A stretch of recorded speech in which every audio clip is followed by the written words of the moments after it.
Every jackass in town knows there's a Primula report, but only one or two know what's in there. I think what I have to do is take these up to my office. I can't release it. What did you have to do? Replace a few enemies with a few friends. You mean you killed people? You want Sally Whalen to take her. Damn Eska Anderson for making me marry you. You mean you didn't go to bed with him till after we separated? That's very considerate. Eska Anderson died 20 minutes ago. Order. I know it must be hard for you. Harder for his wife. You wanted the divorce, eh? I thought I did. Then. And now? Yeah. You slept with your wife. Were you talking about the divorce, or was this a reconciliation? I'm not gonna be the ambassador, she is. If they want to put on television, that's great. But they're after me, Myra, and I can smell it a mile away. His wife just had to be a two-bit ambassador, didn't she? What country were we giving her anyway? I'm going to recommend that the subcommittee subpoena all of Mr. Lohman's records. Are you deaf or something? Did you hear what I said? No indictments. We were working on a very important antitrust case here, you know, and suddenly they took all our records away. Forget about it, Eli. It's over your head.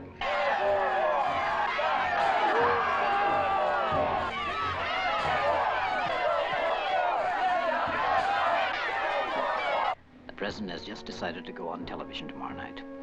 It's been an escalation of the war, but it's absolutely imperative that we have maximum public support for the president on this one. We're in touch with a number of veterans organizations, and they should be good for 3,000, 4,000 more letters anyway. Don't want anything in bulk. Make sure the stationery and the handwriting aren't all the same. There is only one possible objective in ordering an escalation of the war. Have you seen what that maniac you work for is doing? More bombing. What do you mean, 500,000 demonstrators? Who said 500,000? Now, let me say one thing. As long as I am president of the United States, no one is going to slow down this city or this government for one single moment.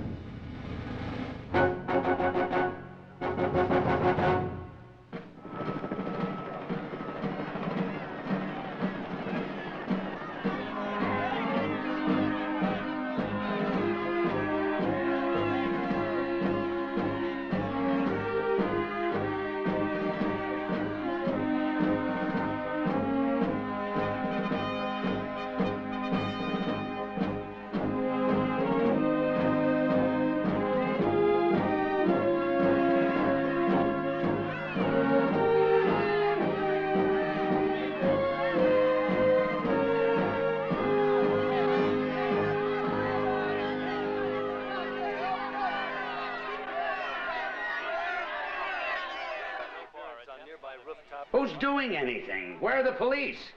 Well, why aren't they moving in? Look how close they're coming. They'll never get through. Well, why aren't the troops setting up lines? Allison talked to the general a few minutes ago. He said he doesn't have enough men. Well, get some more now. Get me Allison.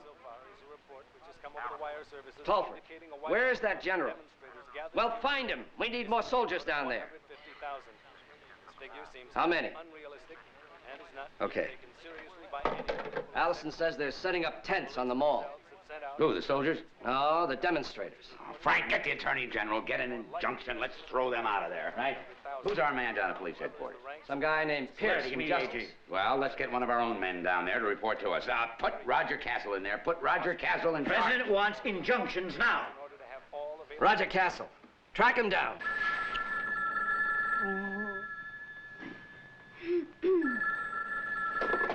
Hello? Just a moment, please. The White House calling. Roger Castle. Yes, Tucker. Okay, I'm on my way. Right away. I'll phone in as soon as I get there. 20 minutes. As fast as I can. I can't help it. They want me down at police headquarters. Just to keep an eye on things. It'll all calm down in a couple of hours. Hey. One free day, Roger. Huh? Why don't you meet me there? What for? They're just going to call you back to the White House. They always do. No, I'll phone in. Come on. Walk around, see all the excitement. Well, That's my girl. I'll see you in a couple of hours.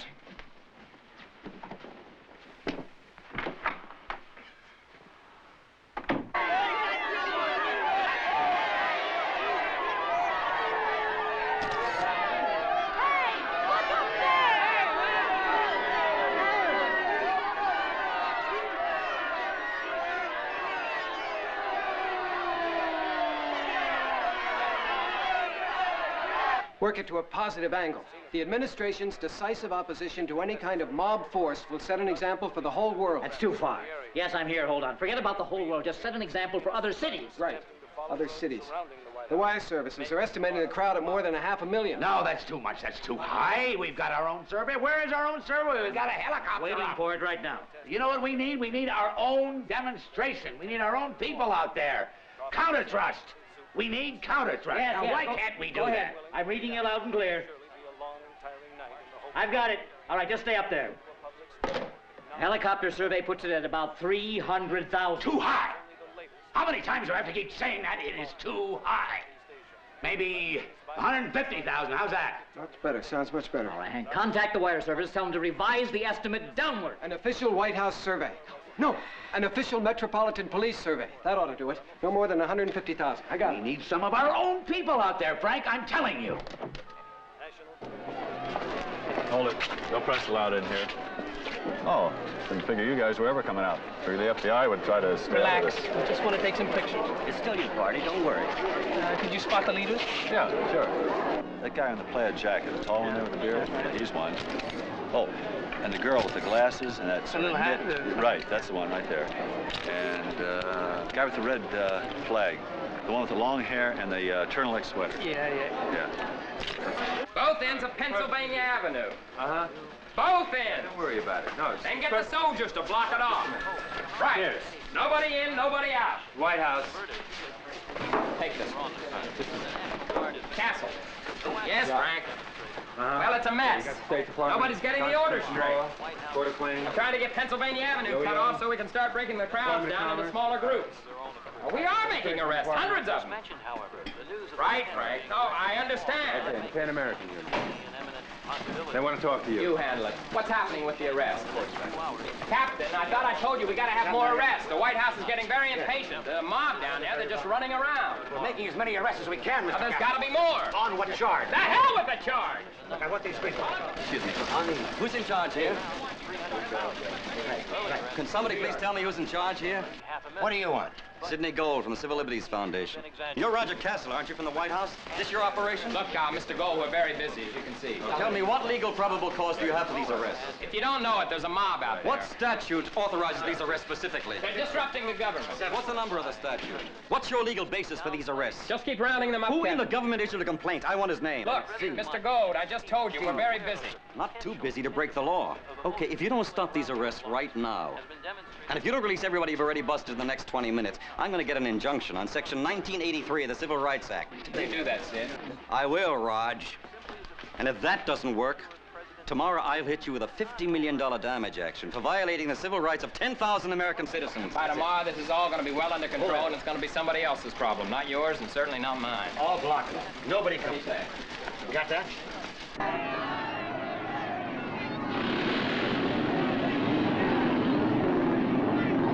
I want the FBI to find out who those ringleaders are. I want to know the universities. I want to know the organizations. I want their files. I want their pictures. I want the FBI out there in the streets. We are, Mr. President. The FBI has active files on over 100 of those people. Now that's more like it. Now that's the kind of news I like to hear.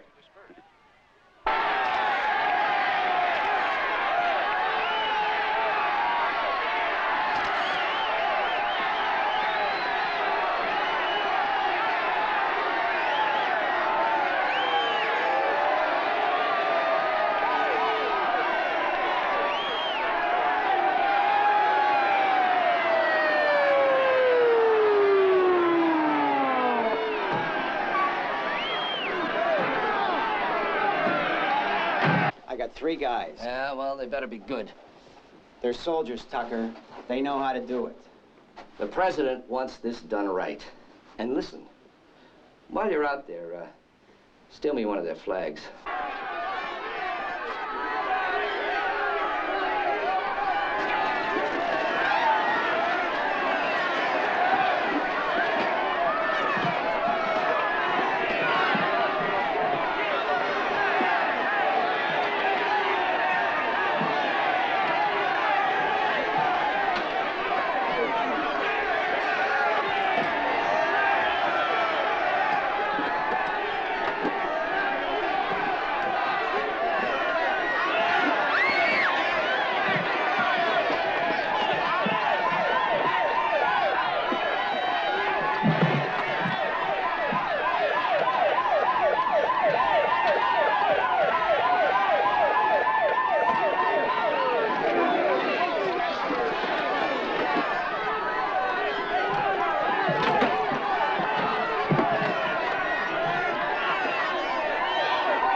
Where the hell have you been?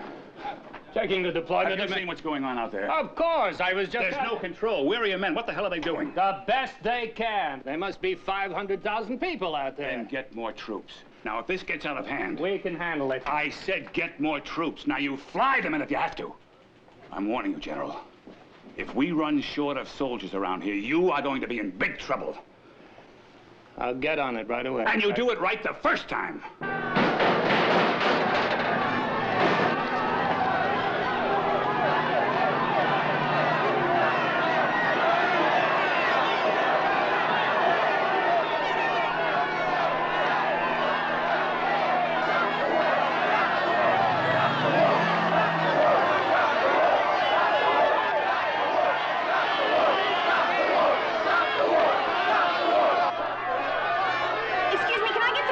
Street's closed, lady. No, I'm not with them. I'm here to meet a friend of mine. He's in police headquarters. Street's closed.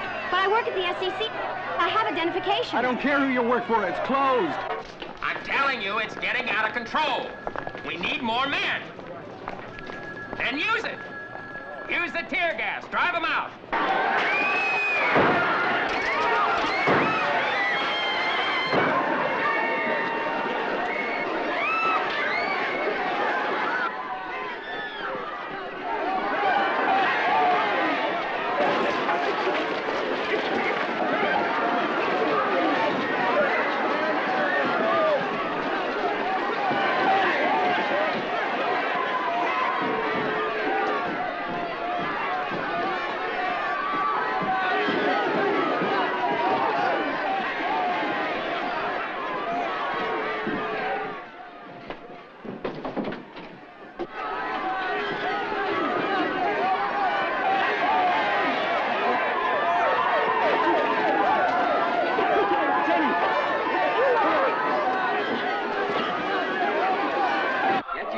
In there where they can be seen and tear some of the signs down. And get a TV camera. Use the tear gas, that's all right. I don't care what it takes. Any problem? Move it. Back to me immediately. Well, hold it. If we've learned anything at all from this, it was how not to announce a major escalation of the war.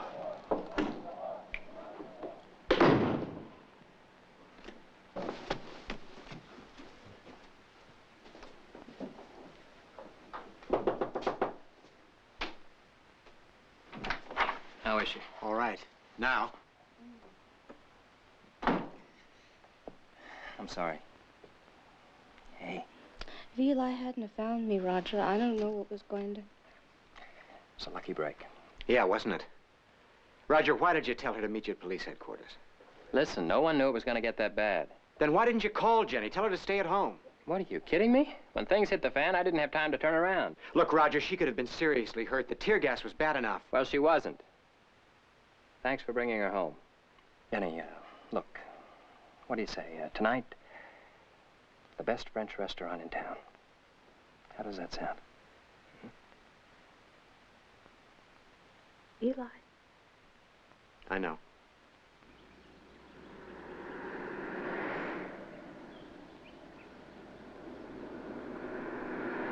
And usually the end result of any battle is decided not by the generals, but by the historians when they total up the wins and the losses. But not this time. Gentlemen, this time we don't have to wait for history. This time, we really beat the hell out of them. Yeah, they were going to shut down the city. They were going to stop the United States government. Huh? That's what they were going to do. But not this time. No, this time we put more than 15,000 of those bums in jail. We showed them what law and order is all about. And I just want to take this moment to thank you, gentlemen. I know it was a hard job, and I know it was well done. Thank you, Mr. President. Yeah. Thank you, President. Earl, Larry. Thank you. Good night. a lot. Hank, you wanted to place there? Well, Hank, what do you think? Couldn't have gone better, Mr. President. Yeah, I think we really handled that one the right way. I was thinking, sir, now that we've got that over with, maybe we should let the other side be heard, the ones who support us. Yeah? What if there was another demonstration, smaller, in support of the war? Well, who would that be? Well, sir, I was thinking we could get some people from the defense industries and a bunch of hard hats from New York. If we could bus them in, the whole thing would just take a couple of days to set up. What would I do? I think we could get some terrific coverage if a delegation came directly to the White House with a statement of support and the president greeted them in the Oval Office. The press would have a field day. Just greet them. I think they should give me something. Absolutely. I'll work on that. What do you think, Frank? I like it. Yeah, so do I. So do it. Set it up, Hank. It'll be your last job here anyway. Didn't you tell him, Frank? I thought you wanted to tell him. Oh, yes, that's right. I remember. That's what I said. Given this a lot of thought, Hank. A lot of thought. Now, you've done a great job for us. That's why I'm entrusting you with one of the biggest jobs around. Oh, thank you. Now, Myron Dunn is going to be staying over at the Treasury for the time being. But he's going to be wearing a second hat, unofficially. He's going to manage my re-election campaign. And I want you to work directly for him. Yes, sir. Frank and I have talked a lot about this, and we know we can really count on you. You can, sir. Absolutely. Congratulations, Hank. Thank you, Frank. Now, Hank, even though you'll be working over at the PRC, we're still on the same team. Remember that. Yes, sir. You're our kind of man, Hank. You're a real American.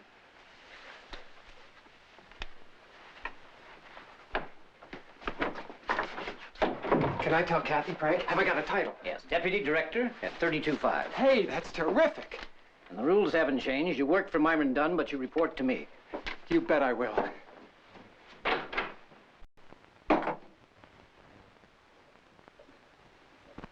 Come on, honey. What are you sore at me for? I didn't have anything to do with those arrests. You're working to re-elect the guy who did. You know what I wish? I wish that just once, instead of taking all the bad things he's done and pinning them on me, you'd give me some of the credit for all the good things. Huh? Like, maybe, well, take improving relations with Russia. Or just pick something, anything you want. I don't care what it is, just...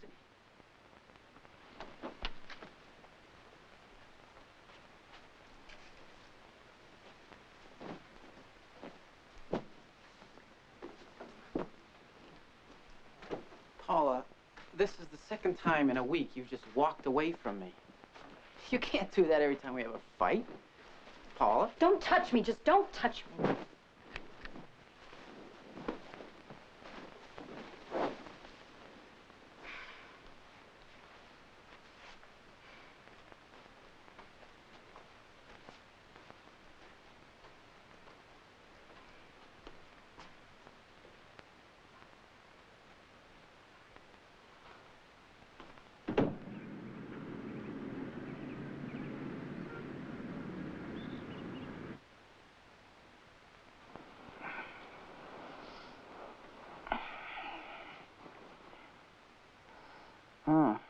Hi.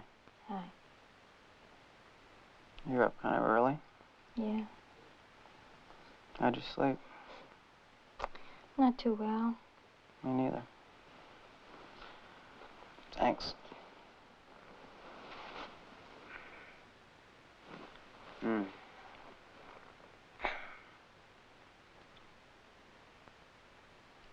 Adam, I want to go to New York for a couple of days. Oh. Gee, honey, no, I don't think we can. Brewster Perry's coming tomorrow. I want to go today. Well, maybe we can make it Thursday. So I made a reservation on the 8 o'clock Metroliner. This morning? By yourself? Sit down a minute, Paula. Sit down here. Sit down. Come here. I want you to sit down and talk to me. Now, we got to talk about this. I don't want you going. I don't want you going. I don't want to talk. I just want to go. I want to see Marty and Debbie and go to the Modern Art Museum and go to the Village and have some coffee and just walk around. All right? No, it's not all right. Where are you going to stay? I'll stay at my folks' apartment. It's just for a couple of days. You can't do this just because we're having a fight. Adam, it'll be good for us. It's nothing serious. It sure is. I just want to get out of Washington and all the mess around here. It's just for a bit. Honey, I'll call you tonight.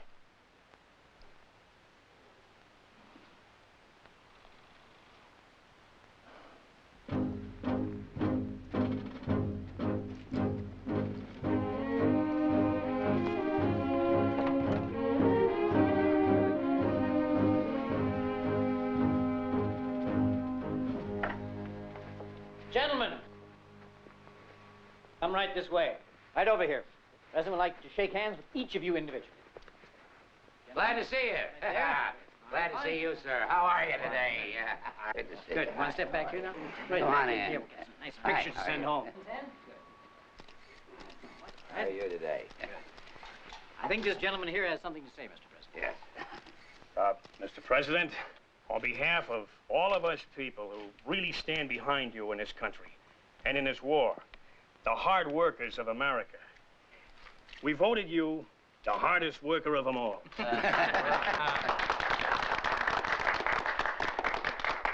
Now, we all know that even though you don't get extra pay, this is a hazardous job. And we thought you should have some protection because we think you're one of us. Oh, thank you. Thank you.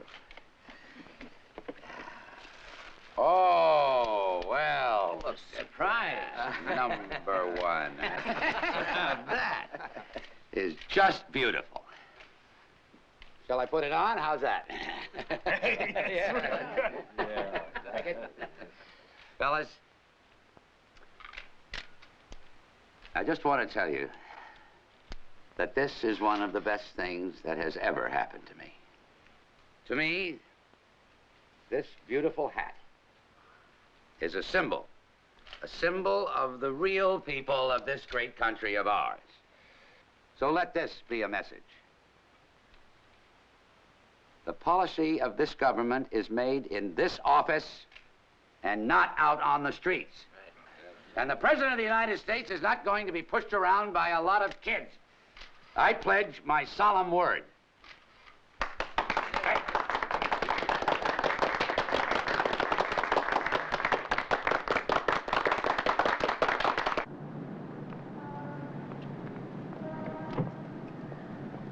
Stick around.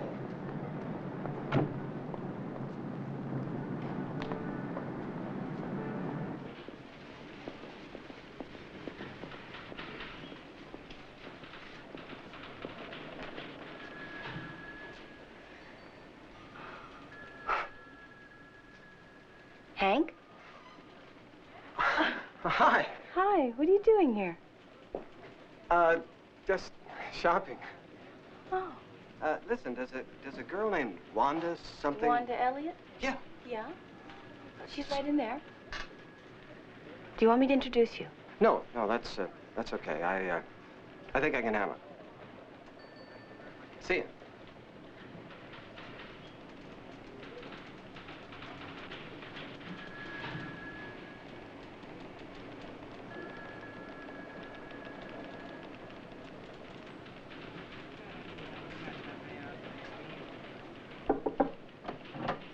Hey, listen, I gotta go. Okay, it's your problem, sweetie. Okay, bye. Yes? Wanda? Yes? I'm Hank Ferris of the White House. I mean, at least I was from the White House. Oh, well, where are you from now? Well, that's exactly what I wanted to talk to you about. You see, Wanda, I've been hearing some great things about you. Really. Really? That's why I came over in person rather than just calling you on the telephone. Oh, well, what did you have in mind? Hank. Hank Ferris. What did you have in mind, Hank? Oh, that's better. Well, you see, Wanda, I've just gotten a promotion. I'm going to be the new deputy director of the Presidential Re-Election Committee, PRC. Oh, well, congratulations. And what I need is a top-flight girl who can kind of handle the place for me. And I hear such great things about you. What would you say to a $75 a week raise? Oh, I'd say hooray. That's what I'd say, too, if it's all right with your boss. Oh, you don't have to worry about Eli. Terrific. Why don't we go out, have a cup of coffee, and talk about it? My limousine's waiting downstairs. Well, why don't we go out and have a cup of coffee and talk about it?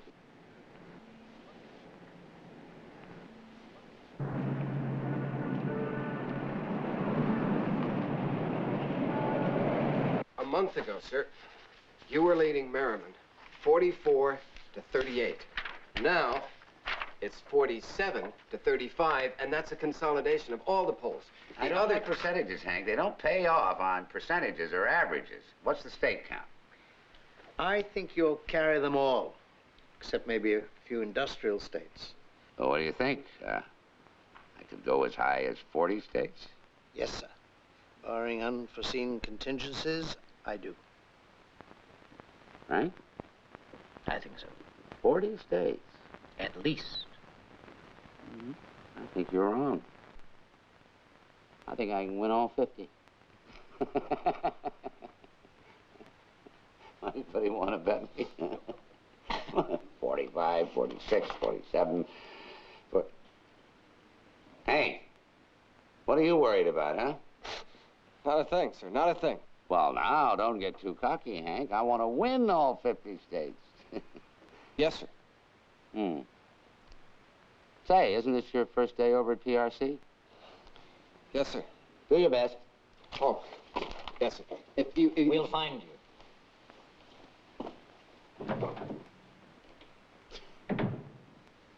Gentlemen, we're going to be okay. This time.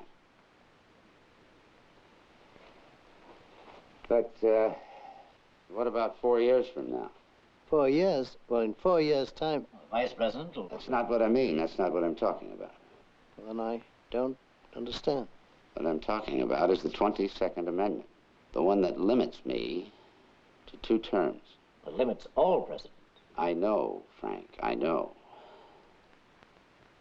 I'm just surprised that neither one of you seems to have given it any thought. Not that I'm being critical, of course. You can't think of everything. I just got the idea myself this morning, about 7 o'clock, while I was shaving. Mr. President, at first blush, I see certain problems. Yes, Myron. I know.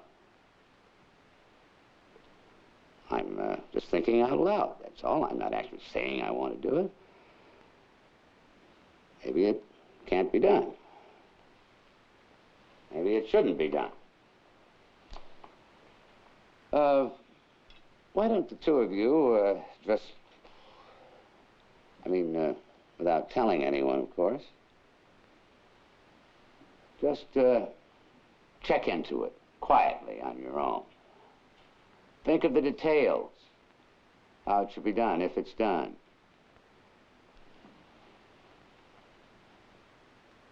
I'm not even sure I'd ever want a 3rd term.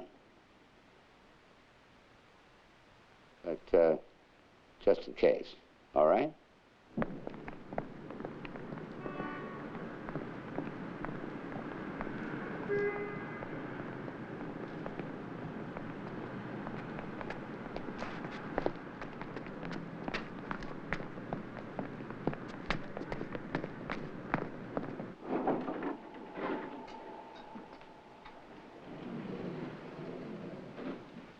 Good morning, Mr. Ferris. You look great. Oh, thank You know something? It's really going to start my days off right to see you sitting here like this. How do you like it so far? Oh, I think we're going to have a lot of fun. That's just what I had in mind. Here, let me help you with your... Thank you. Listen, is Adam Gardner in yet? Yeah. He was here before I was. He seems like a nice man. Adam? The best. It's funny, I bet he never thought I was going to end up being his boss. Listen, after work, maybe we could go have a little drink. Maybe we could.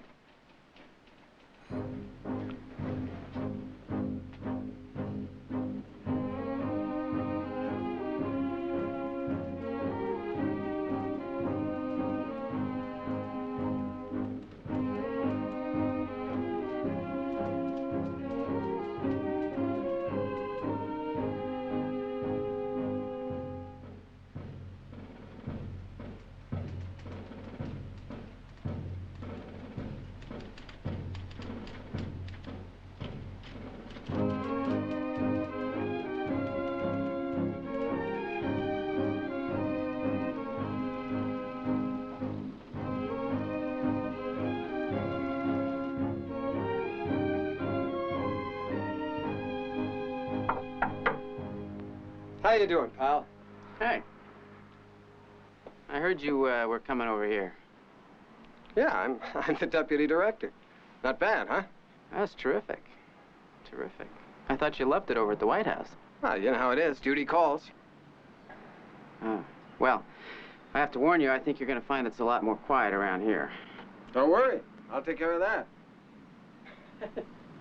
That is some safe. How much dough we got in here? Lots.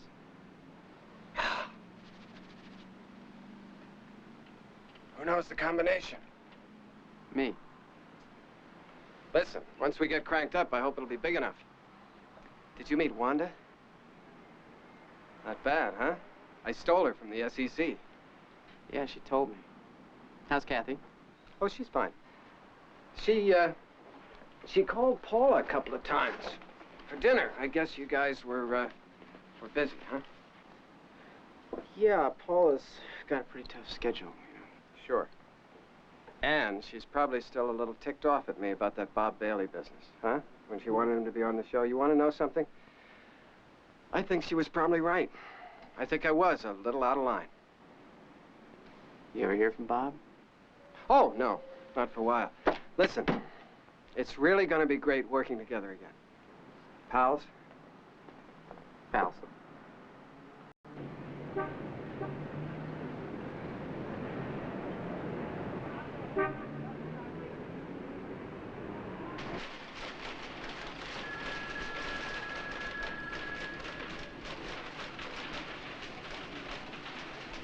Yes. Yes, sir. That's right. We requested the figures on corporate funding. Yes, we have received those papers, but the statement of disclosure was not included. Yes. Yes, sir. That statement was included on the list of material. I believe if you will look on page 3 and page 4, you will find a very specific request. Because there's this little cabin up in the mountains. That's right. Thank you. As soon as possible. Thank you. Jameson. My name's Miss Jameson. You have a very nice voice, too, Pippa. Oh. What little cabin? Who was that on the phone? That was business. What cabin? The one I rented. That guy was coming on to you. You have a nice voice, too. What was that all about? You rented a cabin, Roger? For the weekend. Just the two of us? Or just the two of us? Unless you want to ask your phone pal to come along. Come. Thought we'd go up Friday, right after work. Pick up a couple of steaks, bottle of wine, just rough it. Think you can handle that? Oh, you just watch me. And on Saturday, I thought we'd take a boat out on the lake. There's a lake? See if we can catch us a couple of fish. But the best part? What's the best part? There ain't no telephone. Oh, really? Just you to talk to me and me to talk to you. I figure we come back on Sunday. I don't want to think about any of that until I have to. Where's Wanda? Oh, she left. She went to work for Hank Ferris over at the PRC. Hank? No kidding. Yeah. What's so funny about that? Oh, nothing. Not a thing. University of Kansas, huh? Law school, that's right. How'd you do there? About in the middle of the class. Almost. And then you hung out a shingle, eh? Well, I haven't really started my practice yet, Mr. Ferris. Call me Hank. It's easier. Thank you, Hank. Anyway, Alex, what we're looking for is somebody pretty special. You see, we can handle most of the pro-Moncton stuff from here. What we need is someone who can handle the other end. What end is that, Hank? Loyalty, Alex. Loyalty. We need a guy we can really trust, because he's going to be out there on his own. Behind the lines, if you know what I mean. A guy who can work in the shadows. A guy who can handle himself in a corner. Like, getting a volunteer job with one of the opposition candidates? That's a terrific idea. I like that idea, Alex. I like the way you think. That way you could, here. That way you could kind of keep an eye on things. And maybe every once in a while, you know, make sure their lives aren't any easier than absolutely necessary. So a little confusion, huh? Yeah. Just for fun. Political pranks. Sure, that sort of thing. You see, there are a couple of guys that we'd like to run against. Maybe a couple that we wouldn't. Not that there's any possibility we'd lose, you understand. The president has told me personally that he's totally confident. It's just that it shouldn't be any closer than it has to be. Well, I think I'm your man, Hank. The job doesn't pay very much to start, Alex. But let me tell you this. The guy who does it, and does it right, there's a future for him. That guy could move up very fast. How far would you want me to go? Well, the way I see it, there's only one rule. Don't get caught.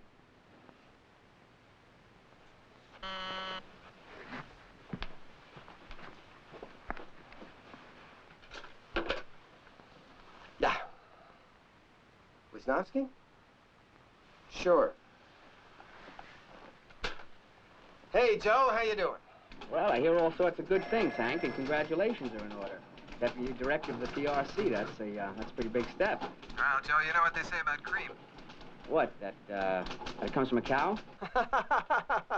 Rises to the top. Okay, pal, you got me. What can I do for you? I heard kind of an interesting story a while ago. That you put the arm on the National Committee for thousands of letters and telegrams to back up Moncton's speech. Is there anything to that, Hank? Can you hold on a second, Joe? Alex, could you wait outside for just a second? No problem.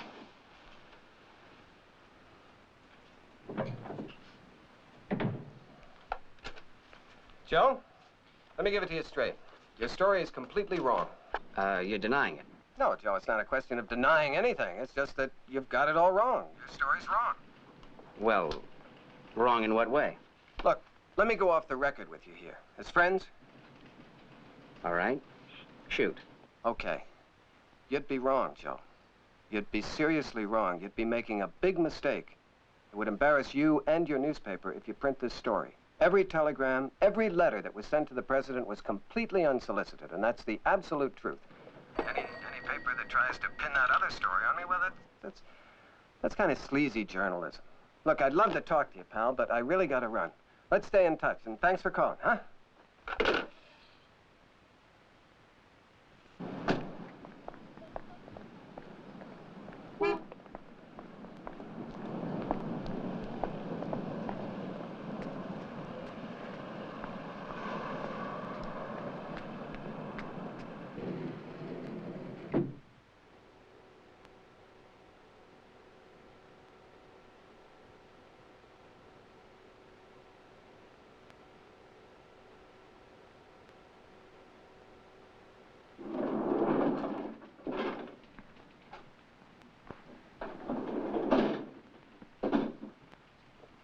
I'm Walter Tulloch. To see? Hank Ferris. Oh, yes, Mr. Tulloch. Mr. Ferris is expecting you. Right down that hall. First door on your left. Thank you. You're welcome. And that shouldn't be hard to match. Any printer can keep his mouth shut. Could run them off in an afternoon. Beautiful. This one is too good to miss. I'll get right on it.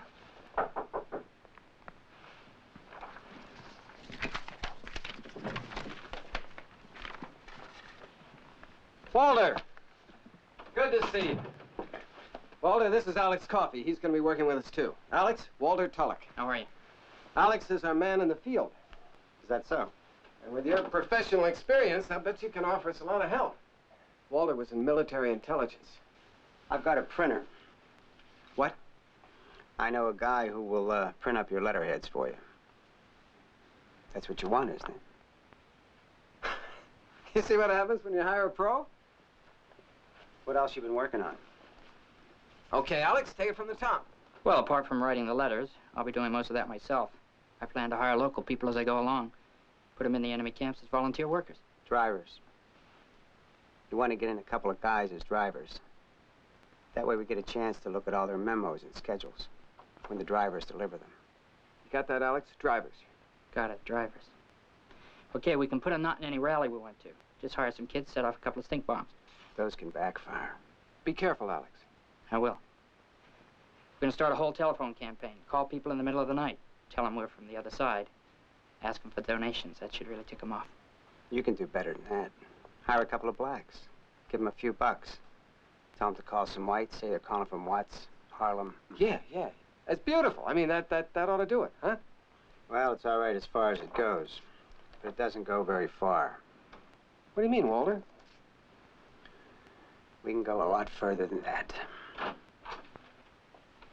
Oh, Hank, I'm sorry. Adam, look, I'm kind of tied up now. Oh, well, sure, any time. Yeah, I'll stop by your office in a little bit, okay? Okay, sure. For the record, Adam doesn't know about any of this. That's the way I want to keep it. Fine. Just the three of us, nobody else. And who's going to pay for all this? This isn't going to be inexpensive. Walter, don't worry about the money. We'll have all we need. Good. Then I can start thinking about some nice ways to spend it.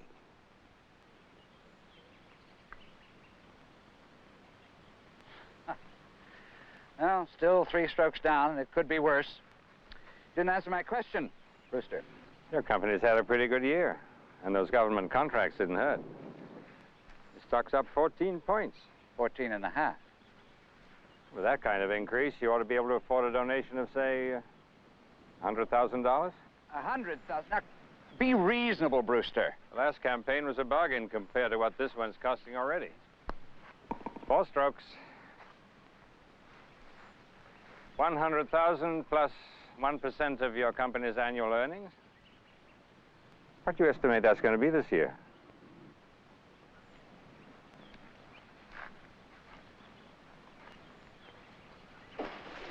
Roger, I could live like this forever. No phones, no people. Live on $3 a week, right? Thank you For what? for a wonderful time, wonderful weekend. Kiss me. You know, I want a big kiss. Oh, you Yes, do. I want something I can remember.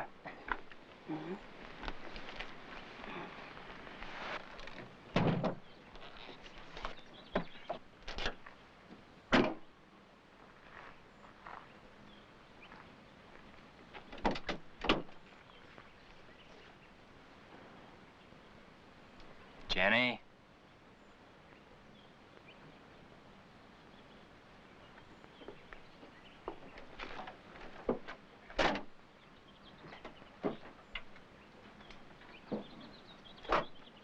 We're so happy when we're together. And then when we don't see each other for a while, well, nothing seems as much fun. Why don't we get married? We've been through that. We don't have the time. Not the kind of time it takes to make a marriage work. When things settle down after the next election. The next election? You said it was only going to be a couple more months until... I know, but they're giving me a lot more responsibility now. This is my chance, Jenny. This is the time I can really move up. You don't have room for anything else, is that it? No, that's not it. Jenny, I can only concentrate on one thing at a time. That's the only way I can do my best. Some guys, they can do the work, get married, start a family, do 6 other things all at the same time. Everything makes everything else better. I'm just not one of those guys. I wish I were, but I'm not. Can't do your work and be married at the same time? Not and do both justice. Some guys can. Not me. Roger, that's a crock. And someday you're going to be alone. And you're going to call me, and I just might not be there. And I hope I've got the guts.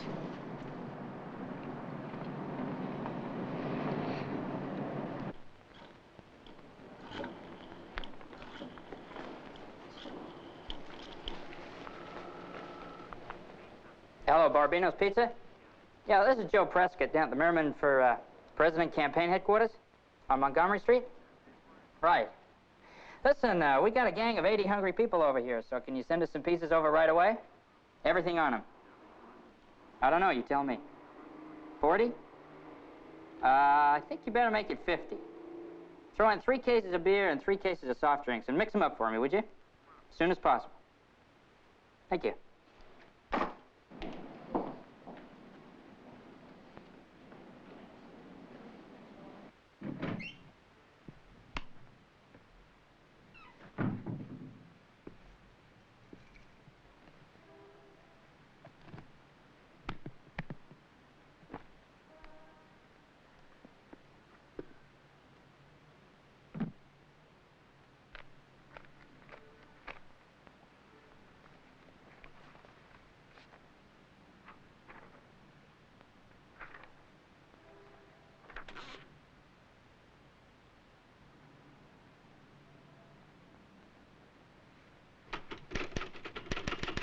Those men who wrote the Constitution, they didn't put it in. No, it was the 80th Congress. Those were the fellows who had the bright idea. You know why? Franklin D. Roosevelt, that's why. They never could beat him while he was in office, so they jumped on him when he was dead. That's all they could do. Now, I'm not defending him. But if the man who is most capable of leading this country finishes his 2nd term, why should a bunch of guys from the 80th Congress keep him from serving again? Just because they hated Roosevelt, eh? That doesn't make sense. In ancient Rome, when the Senate wanted to get even with a dead emperor, you know what they did? They removed his name from the monuments. Forget about that, Myron. Now, this is a very delicate subject, very delicate. Obviously, we can't have anything to do with it ourselves. We can't even get anywhere near it. But if a group of people, completely independent people, who had absolutely nothing to do with me, wanted that amendment changed,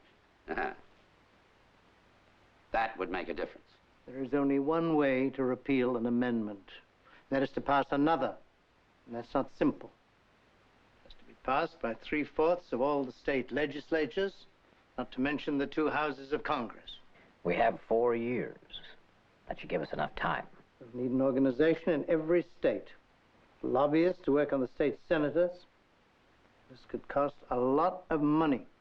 The money is no problem. There's plenty left over from the campaign. If we need more, we'll raise it. I'll take care of that. The money is the easy part. And remember, it can't have anything to do with us, so be careful who you talk to. I can handle that. Anything more? No. No one else. Understand? Not Talford, not Allison, not Roger Castle. Nobody else knows about this. Right. No one.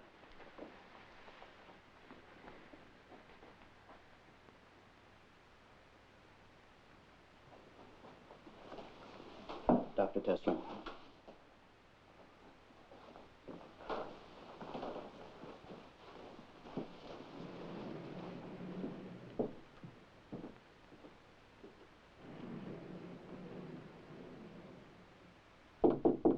Come in. Dr. Tessler's here, sir. Thank you, Fremont. Show him in, please. Thank you. Yeah. Carl. Nice of you to make the trip. Well, a visit to the CIA, an invitation I could hardly refuse. And you were counting on that. I confess that's true. Won't you sit down? So far, there has not been very much to see, Bill. Well, I'll see if I can arrange a private tour later. Oh, later? After you've gotten me to do whatever it is you want me to do. You know, Bill, just my being here is risky enough. Has Moncton got me that far out in the cold? The last remark I recall him making about the CIA had something to do with all the people here doing nothing but reading newspapers. I'm not surprised he doesn't like reading. He never bothered to read any of the intelligence papers I've sent him. When the President of the United States can't even bother to read a summary, well... Carl, am I being fired, or is he just putting me in the freezer waiting to decide if I've suffered long enough? I don't know, Bill. It's not something that I can discuss. It was, as you remember, my recommendation that allowed you to keep this job. So any suggestion from me would hardly be beneficial for either of us. Well, what do I do, Carl? Frankly, there doesn't seem to be much. The President seems to be convinced that you're still working for Billy Curry and Esker Anderson, and that you always have. I've always worked for one president at a time. You know that, Carl. What I know and what the President knows have, I'm afraid, very little connection. Those summaries you mentioned, what do they deal with? Well, one has to do with the new Soviet long-range missiles. Seems they're having production delays in their newest Leningrad plant, which could affect their position and their timing in the new arms talks. Yes. What about the other? The other is rather intriguing. Some of our people found 300 unopened crates of brand new machine guns in the wetlands. AK-47s manufactured by the Chinese. Question, how did they get there? Well, down the Onley Trail. The Onley Trail has been bombed to a cowpath. Trying to carry 300 200-pound crates through the wetlands would take months. The dates on those crates is only weeks old.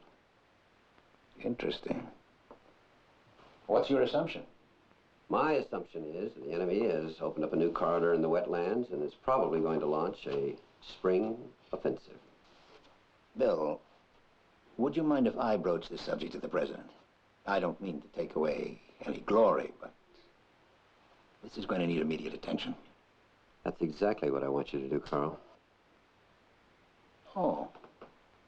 Well, what else would you, like me to do? Well, if there are any surprises in store for me from the Oval Office, I wouldn't want to be the last to know. Now playing quarterback for Bridgeport High School, Eli McGinn. Well, the first time I called the signals, I was so nervous I didn't think the center would even give me the ball. What happened after that? The coach advised me to take up chess. I don't believe any of it. It's true. I swear. No. I mean, most of it anyway. Oh. I like to see you laugh. Well, I like your stories, even though you do make them up. Oh, excuse me. I've been looking everywhere for you. How you doing, Eli? A lot better before you showed up, Roger. I believe it. Trying to make time with my girl, huh? She's not your girl anymore, Roger. Roger, go away, please. Look, I'm sorry about the other night. You know how those things happen. Flaherty had me locked up till midnight. She said go away, Roger. Butt out and again. Not on your life. Come on, let's get out of here. I'll explain the whole thing. We can even talk about going back up to the cabin. Look, she's not going anywhere. You are. Oh, really? I mean it, Roger. Just leave us alone. Look, Eli, I'm going to say it once more nicely. I think you've said just about... Hey! Eli. I'm all right. Come on, I'll help you up. You get out of here. I'm all right. Get out. Now, the fight's all over, pal. Get out. Take it easy. I'm going, folks. I'll call you tomorrow. Go. Whew. Eli, you all right? Does it hurt? Oh, yeah, it hurts. It hurts. Well, I'll say one thing for Roger. He doesn't give up easily. I wouldn't joke about that, Eli. Why not, huh? I mean, he may have won the fight, but, I've still got the girl. Don't I?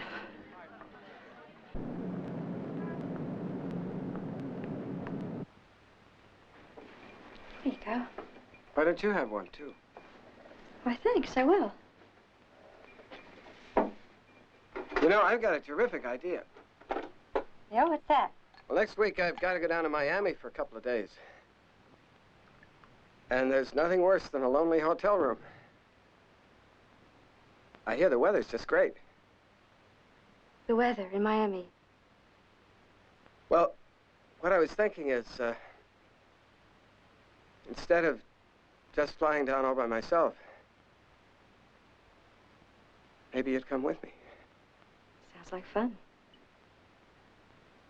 You'll come? You want me to make the reservations? Well, rooms are pretty hard to get this time of year. But we'll only need one, right? That's right. I'll drink to that.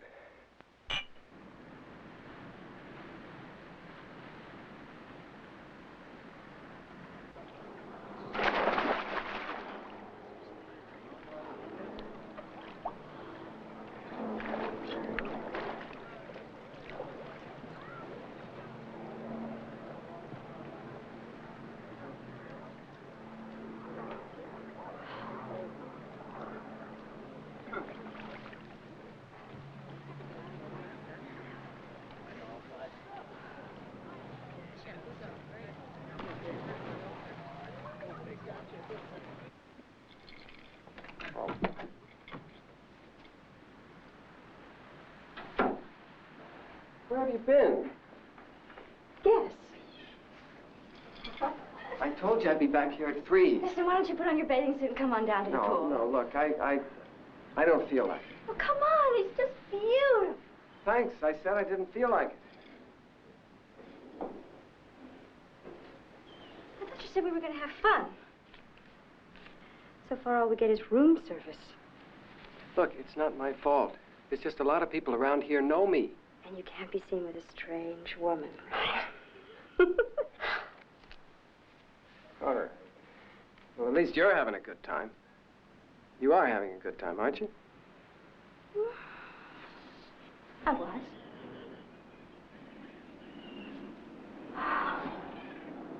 Hey, listen, I've got an idea. What? Why don't we go out for dinner? I hear the floor show's terrific. Ah, come on, you could just say that we bumped into each other. They put us at the same table. No. Okay. So, what do we do for the rest of the afternoon? Just sit around the apartment? That's really exciting. Oh, come on, Kat.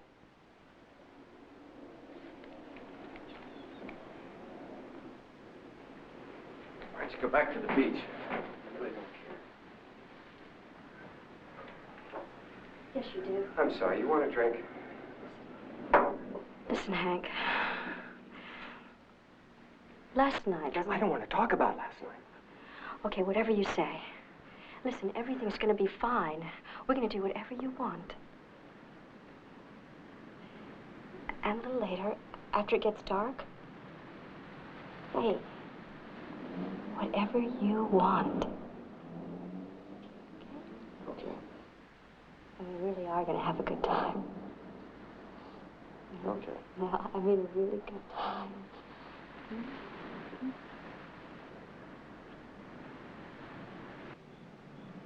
I haven't seen you for 2 days. And all night long, all you've been doing is leading up to something. I haven't asked you what it was because... Because you already know. You've been seeing Linda. Yeah.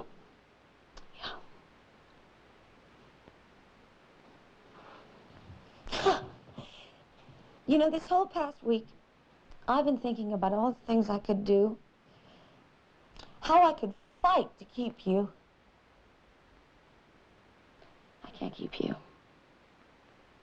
Linda's your wife, and I'm... What am I? Except a fool. Sally, listen to me. I don't believe you anymore.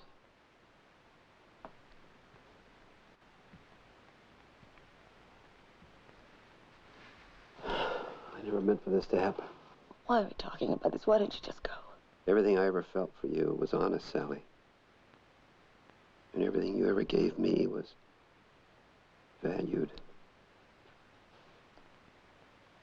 Linda will be very happy. Remember Sally's rule? What an idiot I was. I never meant to hurt you. Oh, I know. You never meant to hurt me. You always wanted everything nice. Everything nice, no unhappiness. No pain, no hate, no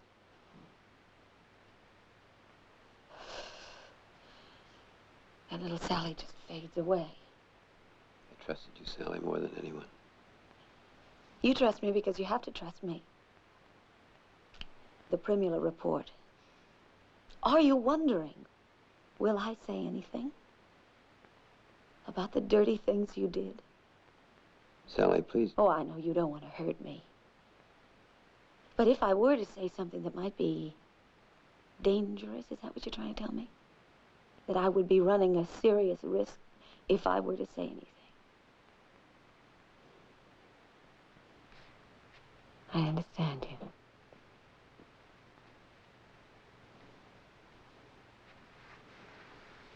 I understand.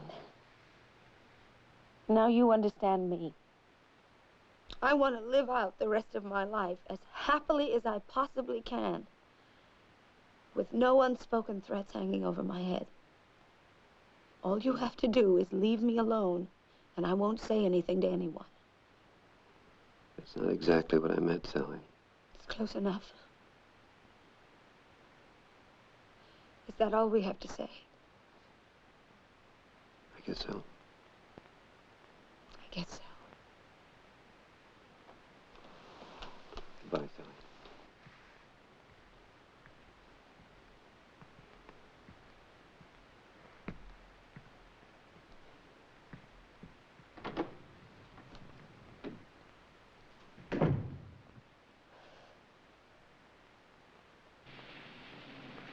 If you can't do your job any better than this, I'll get someone who can. Frank, I still don't see Well, then what's- you're just stupid. Come on, Hank.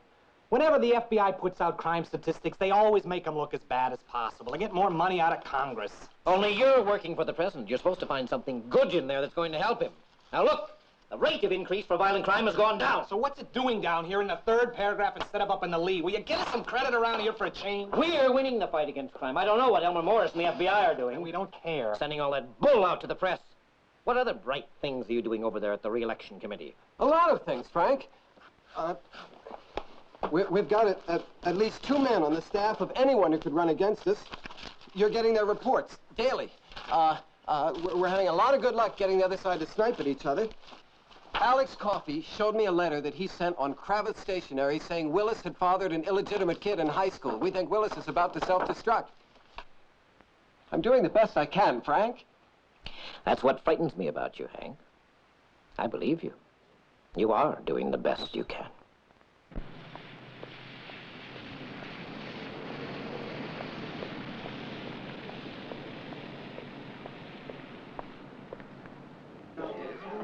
Thank you very much. 12-year-old Scotch on the rocks.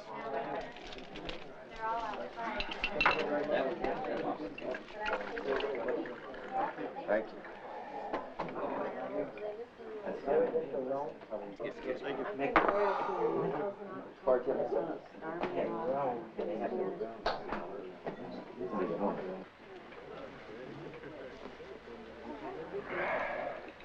Well, I hate to see a man drink alone. You or me. Thanks, Joe. What do you have? I'll have a gin and tonic. How you doing? Well, you win some, you lose some. Some get rained out. You? Someone giving you the business? The head man? Flaherty. I suppose every president needs a hatchet man, but in Frank Flaherty, Monkton's got the all-time finest. Well, I'm sure he's going to take that as a ringing compliment. You know, sometimes I don't know what I hate worse, the way he pushes around the people he works for him, or the way he kisses up to Monkton. I think the thing that I hate the most... The hell with it. Well, you must love your work. I hate my work. Frank's the one who loves it. Well, why don't you quit? Well, is there any way you can fight back? Sure. You can fight back and get fired.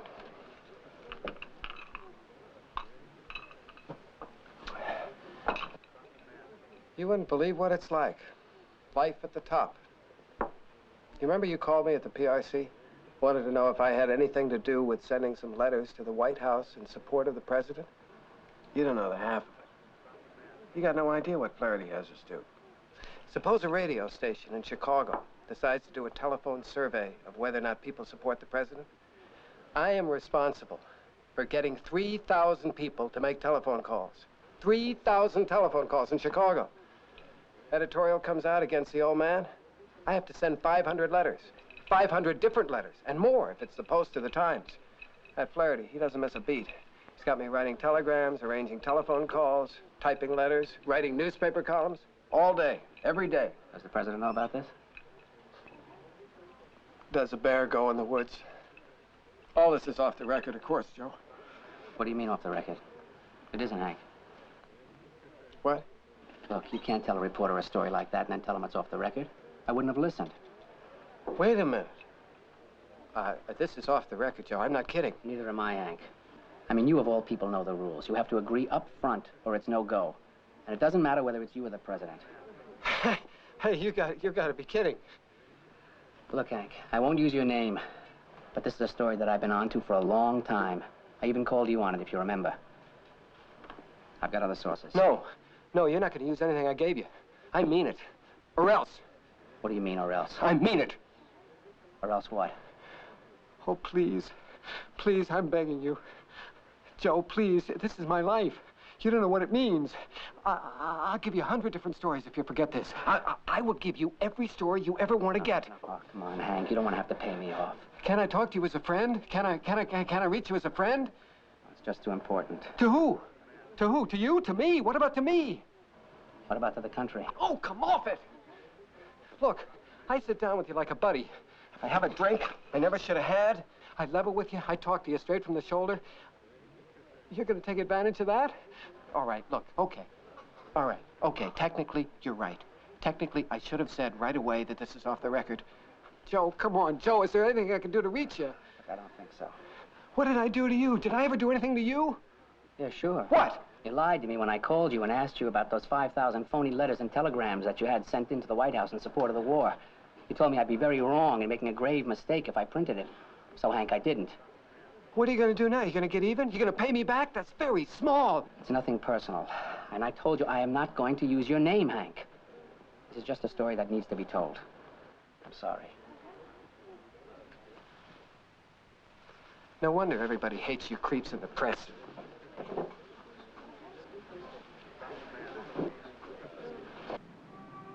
He knows I lied to him. He's really holding it against me to say that he isn't. He's such a little two-faced liar. Oh, it's all so unfair. Who are you calling? Joe Wisnowski, please. What are you doing? Hello, Joe. Hank Ferris again. Listen, buddy, there's something I gotta say. I know you're taking this personally because I lied to you. Joe, will you just let me finish, please? I'm not saying I blame you. I'm just saying you shouldn't take it personally. 4 or 5 people asked me about that story. I told them all the same thing. I didn't single you out. What? What? You are taking it personally. Hello? Hello? Are you there? Liar! What did he say? He'll give me full credit for telling 5 lies, not 1. Will he print it? Shouldn't you have said it was all off the record? Oh. I'm going to kill myself when this gets out. I'm going to have to kill myself. And I don't want you to tell anyone 1 word about this. You hear me?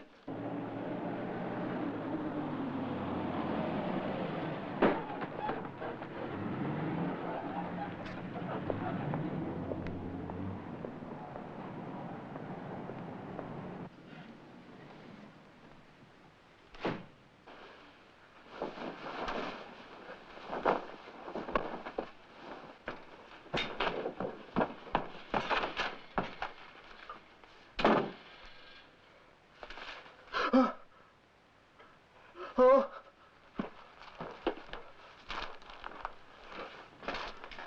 Oh. Oh, my God. Oh.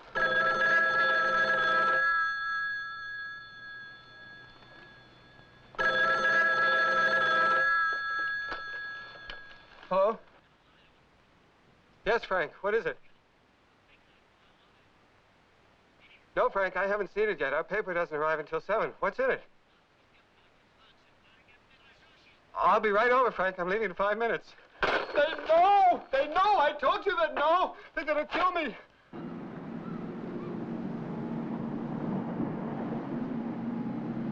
Call me as soon as you get out, okay?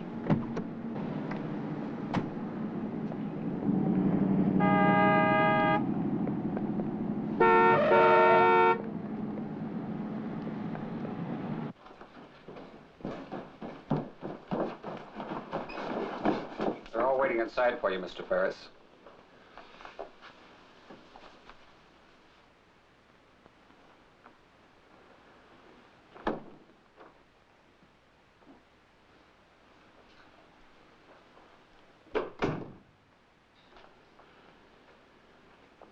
Have you seen this? Yes, sir. On the way over. Have you read this? Most of it. I am holding you personally responsible for finding out how he got this. How this got in the paper. Who gave it to him? Now you find him for me. Can you do that, Hank? I'm counting on you. Yes, sir. I'll try. I'll certainly try. I'll try, Mr. President. Well, who do you suppose it could have been? Your friend, Adam Gardner? Adam? No, I don't think Adam. Probably. He's soft. I never trusted him. Oh, sir, he's very loyal to you. Well, you find out. And whoever it is, you report personally to me. If it is Gardner, you'll tell us. Absolutely, Frank. You know where my loyalties lie. There's no doubt about that. No, there isn't. All right, thanks, Hank. I'm counting on you. Tucker, brief Roger. Yes, sir. Frank, stay a minute. He's really counting on you to get to the bottom of this. So am I. And Hank, everything depends on this. You bet, Tucker. I'll find him.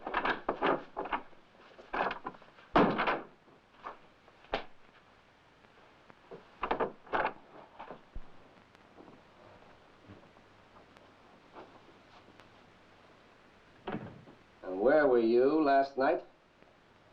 Or should I say, where did you sleep? Where'd I sleep? I called you at 6 this morning, and you weren't home. Now, where were you? I guess I should have left the number with the switchboard. Where were you? Out with some girls sleeping around? I'm sorry, Tucker. Sorry.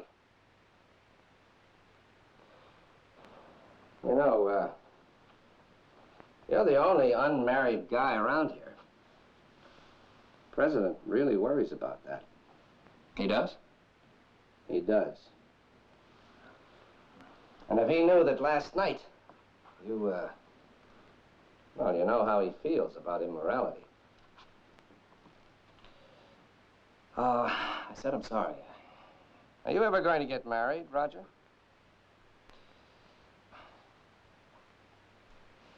Actually, I have been thinking about it. Very seriously. Do more than think about it. Seriously.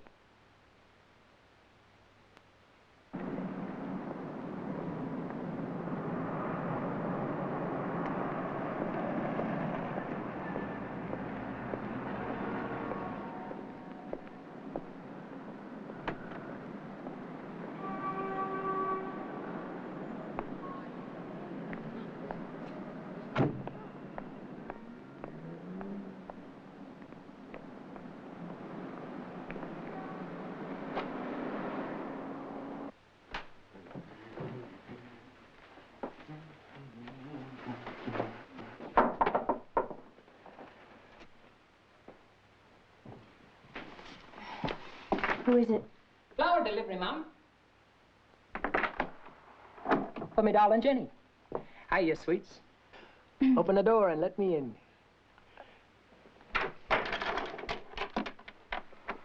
Ooh.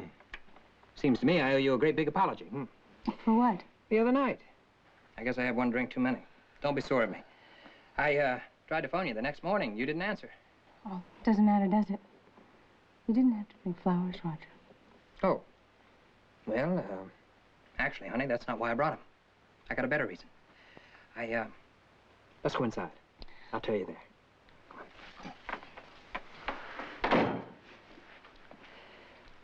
They're very pretty. Yeah. Honey, I got a speech I want to make, okay? You don't need to do that, Roger. No. Hear me out. There's only one thing wrong with what I'm about to say, and that is I should have said it 3 years ago. What a fool I've been. I've been so busy looking out for me, I never stopped to look around, to take stock of things, to see what it is that makes me happy. The good times have all been with you, Jen. The times without you,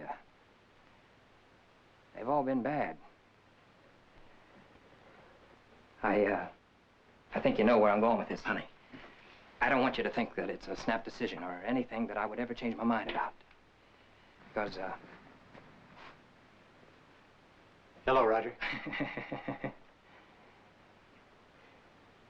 I think he's about to ask you to marry him, Jenny. Go ahead, Roger. With you here? I'm not leaving. Well, I guess I might as well, come right out with it. Before you do, there's something I'd like to say, Roger. Eli and I... No, you'll get your turn in a second, Jenny. Let him finish, Jen. Look, now, I know there's something between you two, all right? Now, Jenny, listen to me. What's important is that we have been through it all together for 3 years. The bad as well as the good, but the bad's all behind us now. It doesn't matter anymore. What matters now is that you know I love you, and I know you love me. If anything can be sudden after 3 years, this is. But tonight, we'll get in a car, go across the state line, and do it. I want you to marry me, Jenny. I love you. I need you. What do you say? Whatever you're thinking, Jen, just say it. Don't be afraid. I'm sorry you asked, Roger. I was hoping that you wouldn't. I used to love you more than anything in the world. I loved you so much it hurt. No, don't say used to, Jenny. God, that sounds terrible. It's true. I don't love you anymore. I don't accept that. Now, you can't change something like we had overnight. Not after 3 years. Come on. I'm sorry. No one changes like that. I don't love you anymore, Roger. What if I said I really needed you?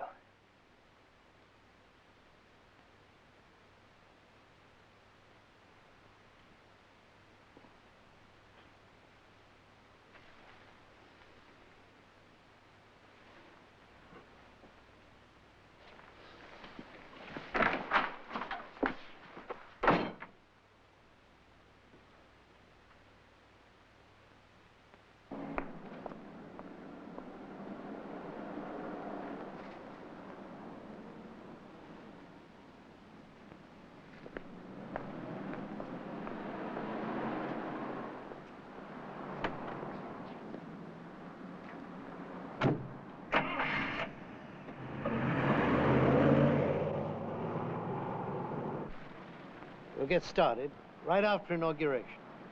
That's none too soon. We're going to have to build this organization from the ground up. Yeah, good. We can use some people from the PRC.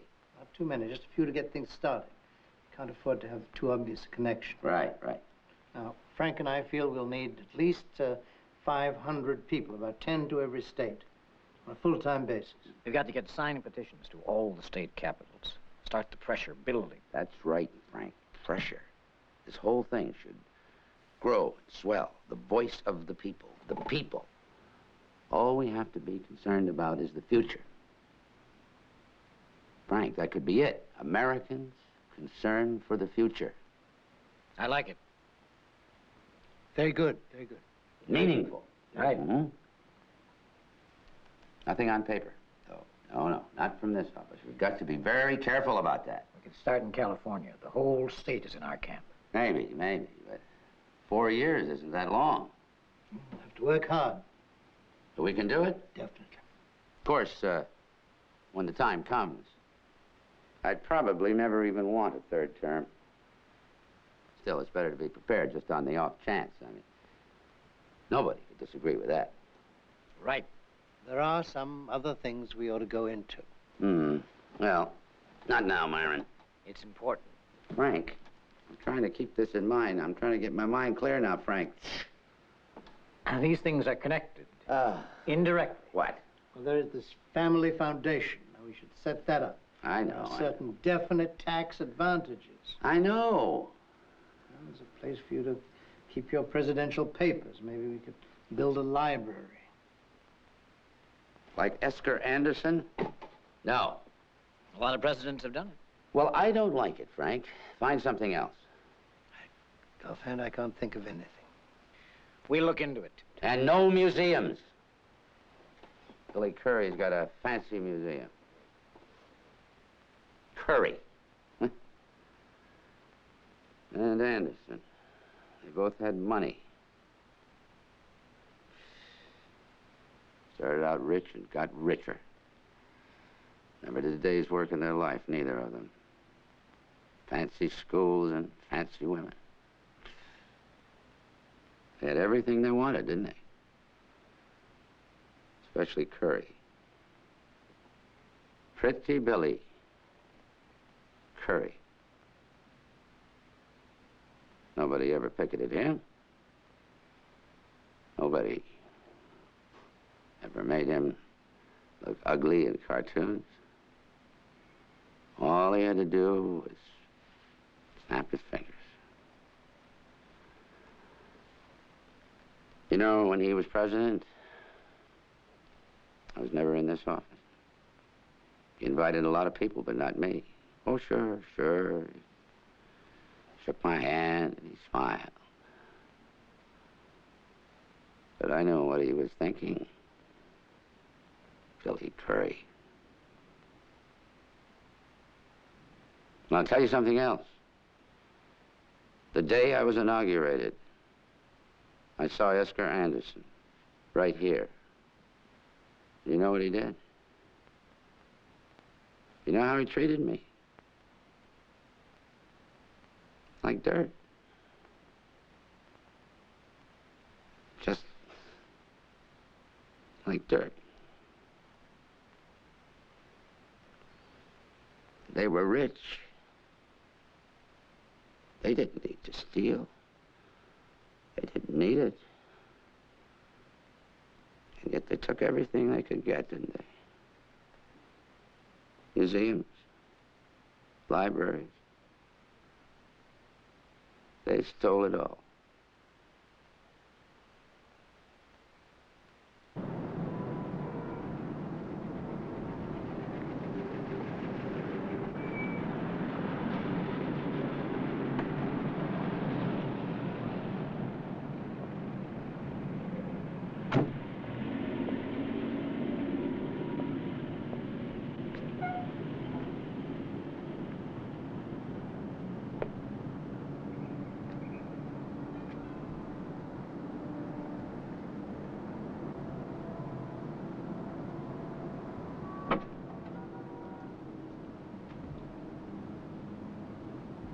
I hope I didn't wake you.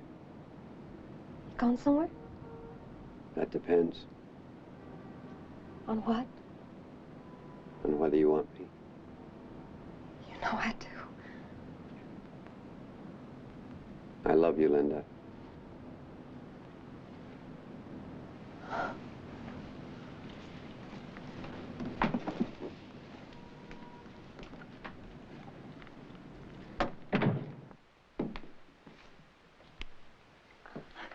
Some things you don't forget. Some things you try to. I'm afraid we're all out of champagne. Oh. It's all right. I'll take straight scotch. Was it that hard coming here? There we are.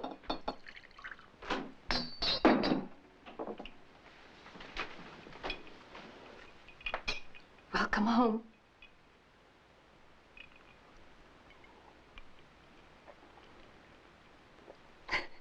We're acting like a couple of strangers.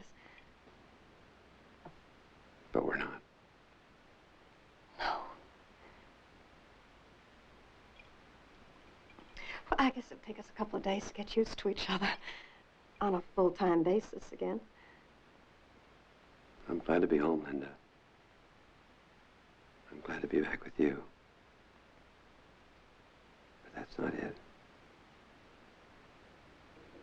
What is it? Today they asked for the Primula report.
The Primula report.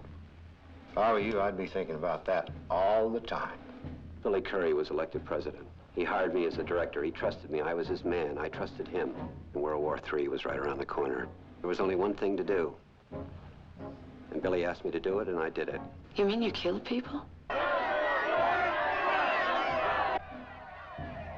Who's doing anything? Where are the police? Well, why aren't they moving in? Look how close they're coming. Captain, I thought I told you we gotta have more arrests. The White House is getting very impatient. What's your legal basis for these arrests? Mr. Gold, I just told you, we're very busy. Not too busy to break the law.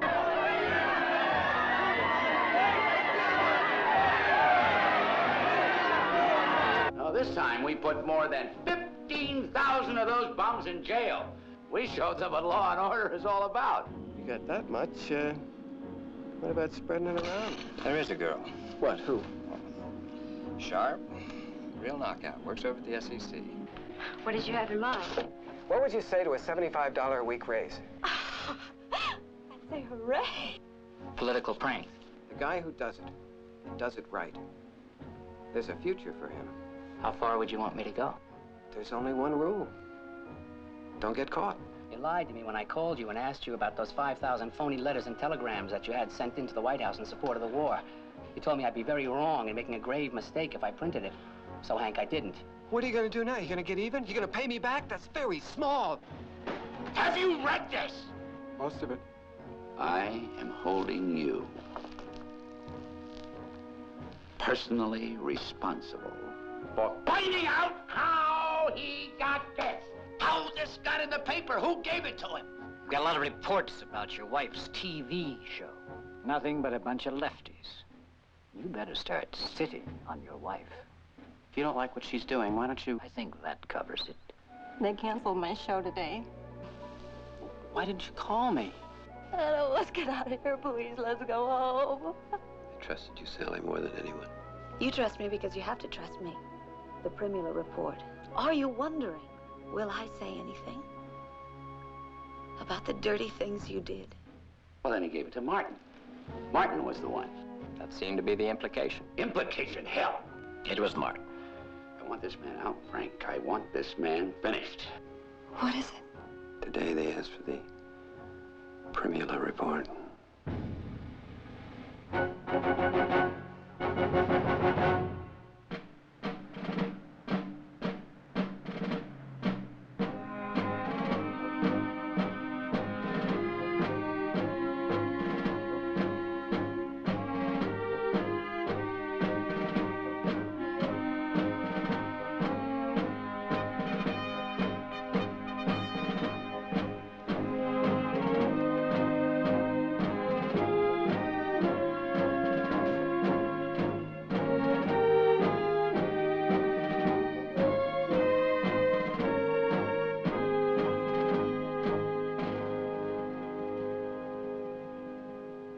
Now, listen, we got to get this over with fast.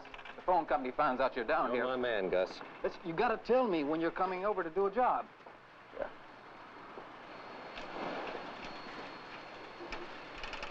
Those aren't our taps. Come on, I know your style. If it's FBI, I'd have seen his paperwork. You're still my man, Gus. Not a word. Not one word of this to anyone.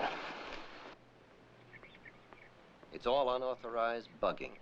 Unauthorized and illegal. How far did you check it? I called our man in the Attorney General's office. They haven't cleared one of these. And no court orders either. How many phones? 37. White House staffers, career State Department employees, newspaper reporters, bureau chiefs. You multiply 37 times 5 years, somebody's breaking enough laws here to spend 3 lifetimes in Leavenworth. My first thought was the FBI, authorized or not. But Elmer Morse isn't that dumb to go after reporters. No, it's not dumb, Simon. It's arrogance. And maybe they've finally gone too far. Simon, does Bernie Tibbetts have a communications background? Yes, sir. All right. Tell you what I want you to do. I want you to go down to the personnel computer, find out if Bernie is known to the White House staff or any of the Washington press corps. And if not, get him back from Asia quick, real quick. Yes, sir. Okay?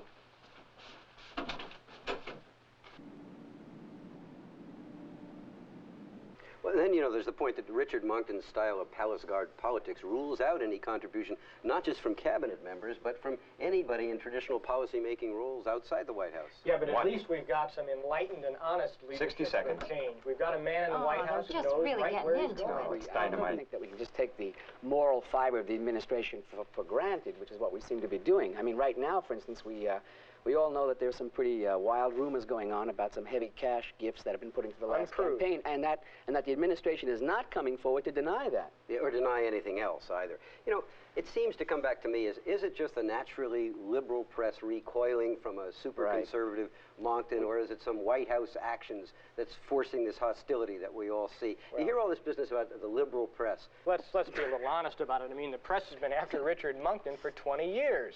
He doesn't have the flair of a William Arthur Curry. But it's not a question of style, it's a question of substance. They would be after him if he were William Arthur Curry, because the kind of leadership he is providing simply is not the kind of leadership that the country is entitled to expect. Yeah, but it has something also to do with the kind of press relationship that's going on right now within the White House and the accessibility of the president, doesn't it? Okay, cue the rock up, Oliver.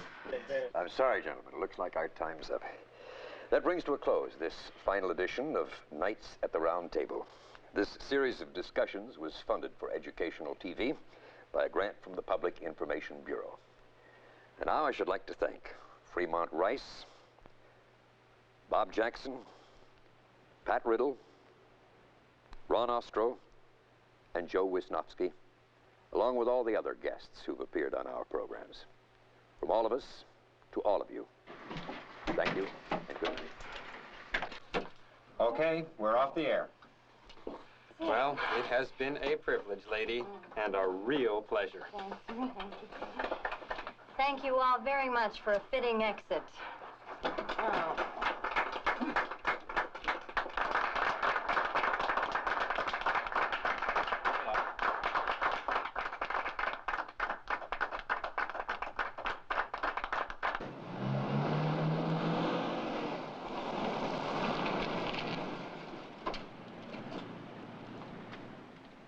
Hi, I'm sorry I'm late. I just couldn't get away. Yeah, that's okay. I'm sorry I missed the show. Well, I hope Frank Flaherty and company see this one. They probably will. They killed it, just as if they pulled the plug. It doesn't happen that way, huh? Oh, how did we lose the federal funding, Adam? You know the White House hates the show. Well, it doesn't matter. What does the White House How care did we lose the funding? There isn't any other explanation. God, it's terrifying what's happening in this town.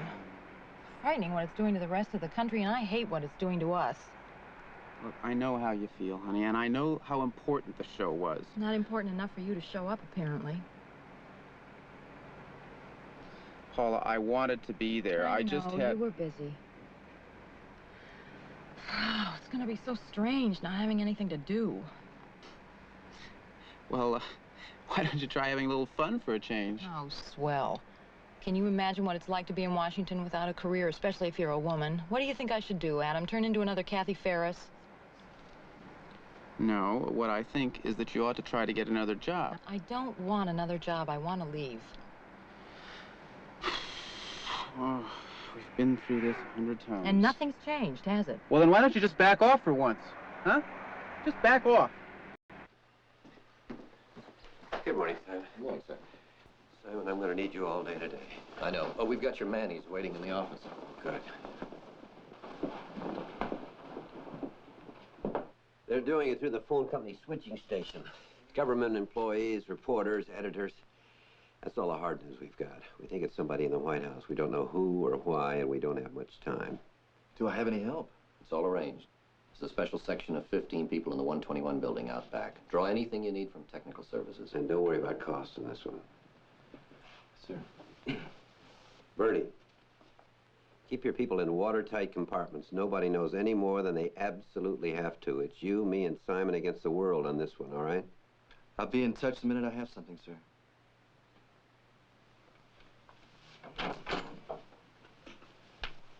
Mr. Talford's called twice, sir. Tell him I'm in Afghanistan. I don't know. Just ignore him if that's possible. Yes, sir. Simon, we are in a race.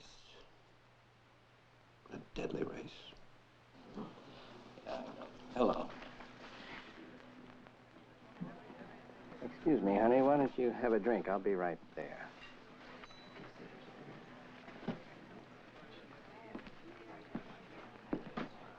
Hello, Bill. Well, hello, Tucker. How are you? Ma'am, I thought from the way you've been ducking my calls that you were dead. Or in Afghanistan. Well, I'm sorry. I've been swamped. I plan on calling you in the morning. I got my tail kicked again today on account of you. Really? The president doesn't believe it's taking you so long to dig out your files. He thinks you're snowing him. So do I. Well, it's not that we can't find them, Tucker. It's just that some of those files are rather touchy. If they were to be leaked, certain people could be killed. I'm sure you can understand my reluctance to send them over to the White House. Now, this is for the president, personally. And the question of who to trust with this nation's secrets is his, not yours. Fine, I can discuss that with him when I see him. Meanwhile, I'll send you some things tomorrow. What you're saying is that the President of the United States has requested government files on the Hungarian uprising, the war in Asia, and 20 other things, but he can't have them because you don't trust his judgment?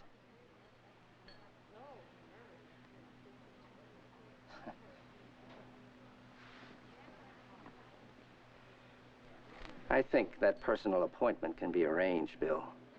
In fact, I'm quite sure the President will especially want to talk to you about it. I'm quite sure he will. Good. Thank you, Tucker. You're welcome, Bill.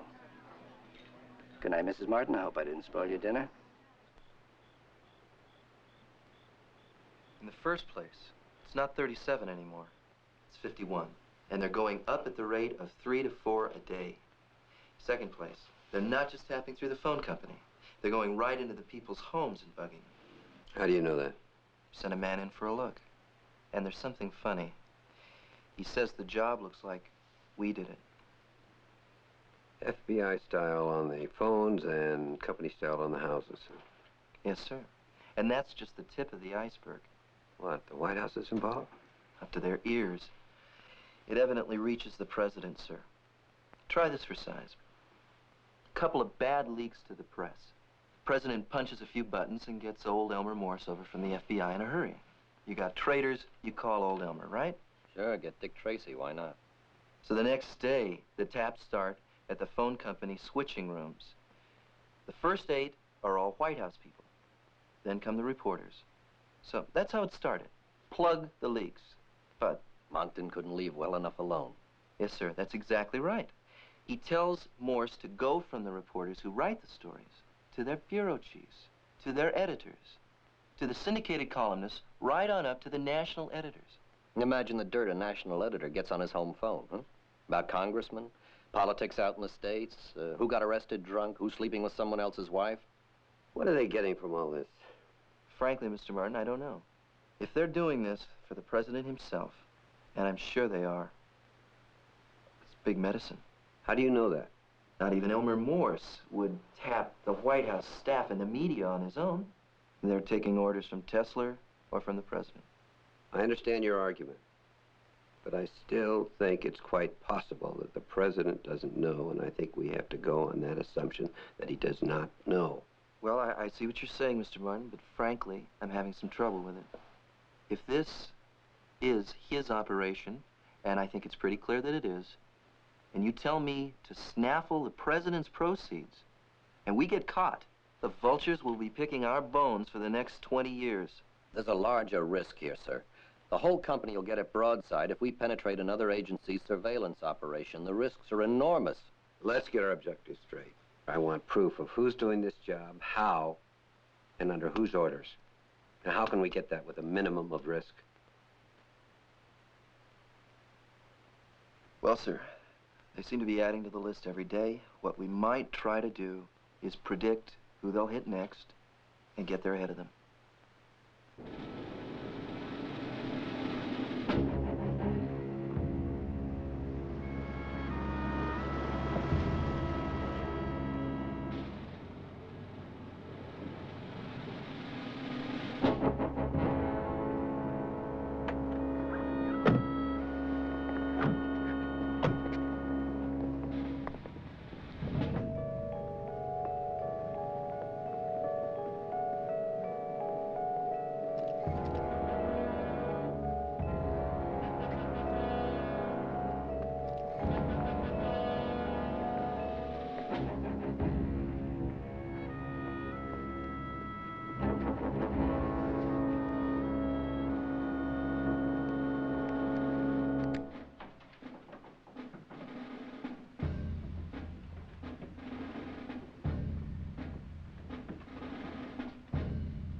That's Lars Hagelin. He used to be with the Western Hemisphere Division.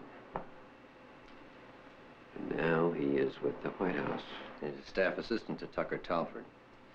That starts with T and it rhymes with P, and that stands for president. And that's not national security, that is politics. Yes, sir. Where's Lars now? He's at his home on Peace Street. The assistants flew to New York. We'll have names for you this afternoon. Good. Keep on Hagelin, huh? Personally. And stay in touch. Yes, sir.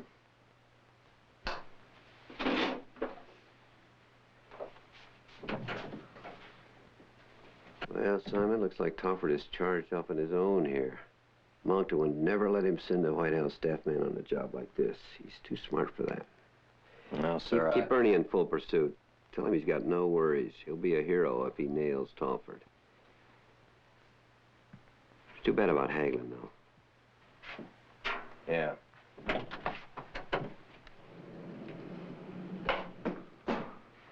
Is the old man after Moncton?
Tucker here tells me you've managed to put a watch on the Perrine brothers.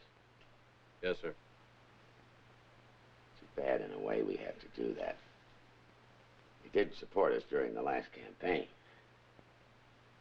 But we can't allow that to make any difference, right, Tucker? Absolutely right, Mr. President. This is a constitutional crisis.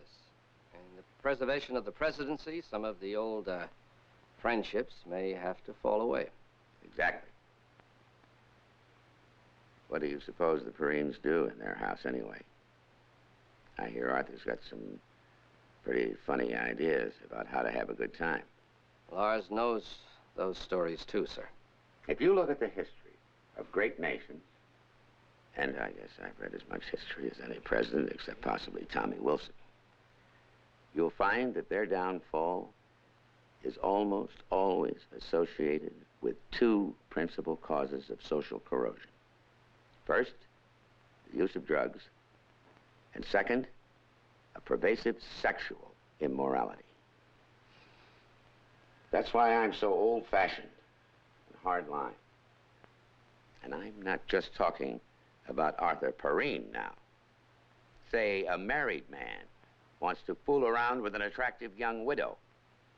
I'm talking about your old boss at the CIA, William Martin. Why should the president be concerned? Because he is a high government official. He is director of the CIA, at least until tomorrow. And like it or not, he sets an example for the rest of the country. And I won't have him in my administration. I think Lars would be interested in knowing, Mr. President, that we have only one unmarried man in any position of responsibility on the White House staff. And as a matter of fact, he just told me that he intends to get married too right away. There.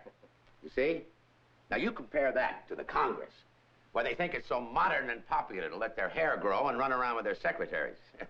All our young congressmen, they're all leading that kind of life, aren't they, Tucker? Some of them, Mr. President, that's for sure. They all set an example.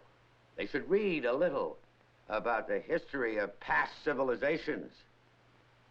The way the American people think about sexual morality has a great deal to do with America's survival as a great nation. That is a lesson of history, gentlemen, and we can't afford to ignore it.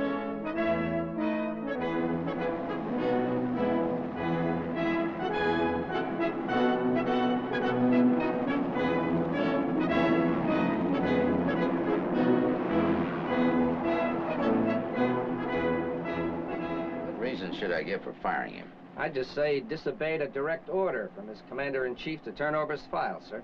Think I should get into his immorality? I don't think that'll be necessary tomorrow, sir. He already knows it. When's he coming up? I told him to be at Camp David at 9 in the morning. Didn't tell him why? Oh. Good, good.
Morning, sir. Good morning. Thank you.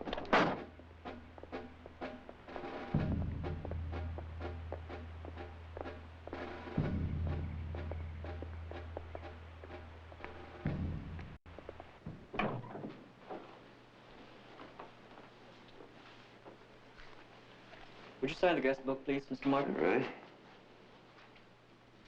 I got you some coffee, sir. No, thank you.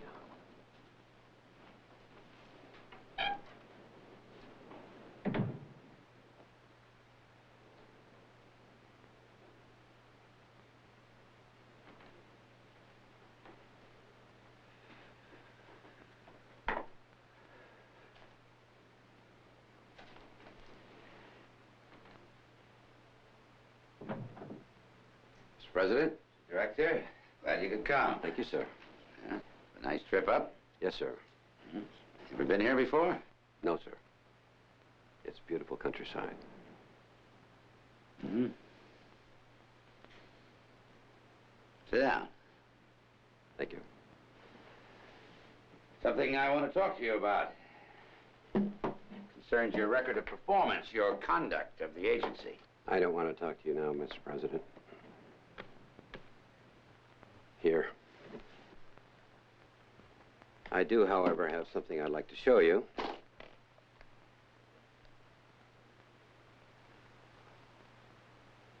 I would ask you not to say anything in this room, however. We can talk about it outside. What the hell are you talking about? Your lodge is constantly being listened to by the Department of Defense. Camp David is a Navy base.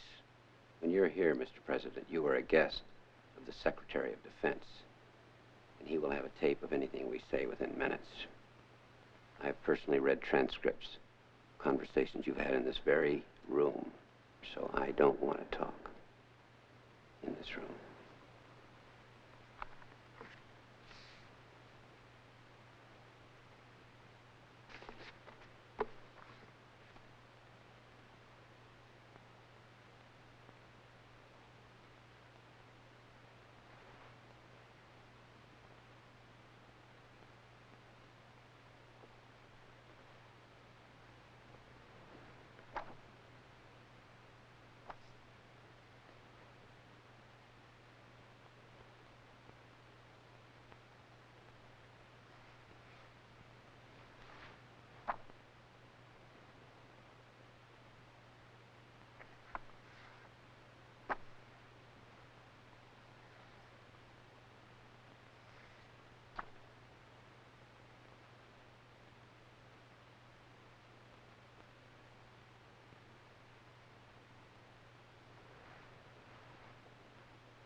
What do you want?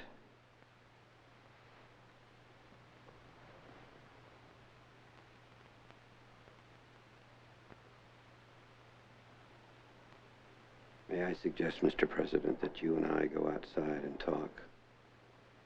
Huh? Alone. Oh. Yes, yeah. Yes. I want to ask you some questions about all this.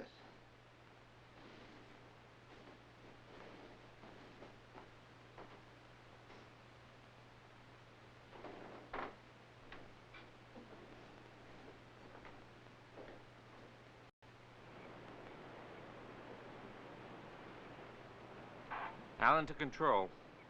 Stemwinder and Martin are coming out of Aspen, moving north. Roger, Allen. We have him visually. Maintain normal distance. Allen, roger.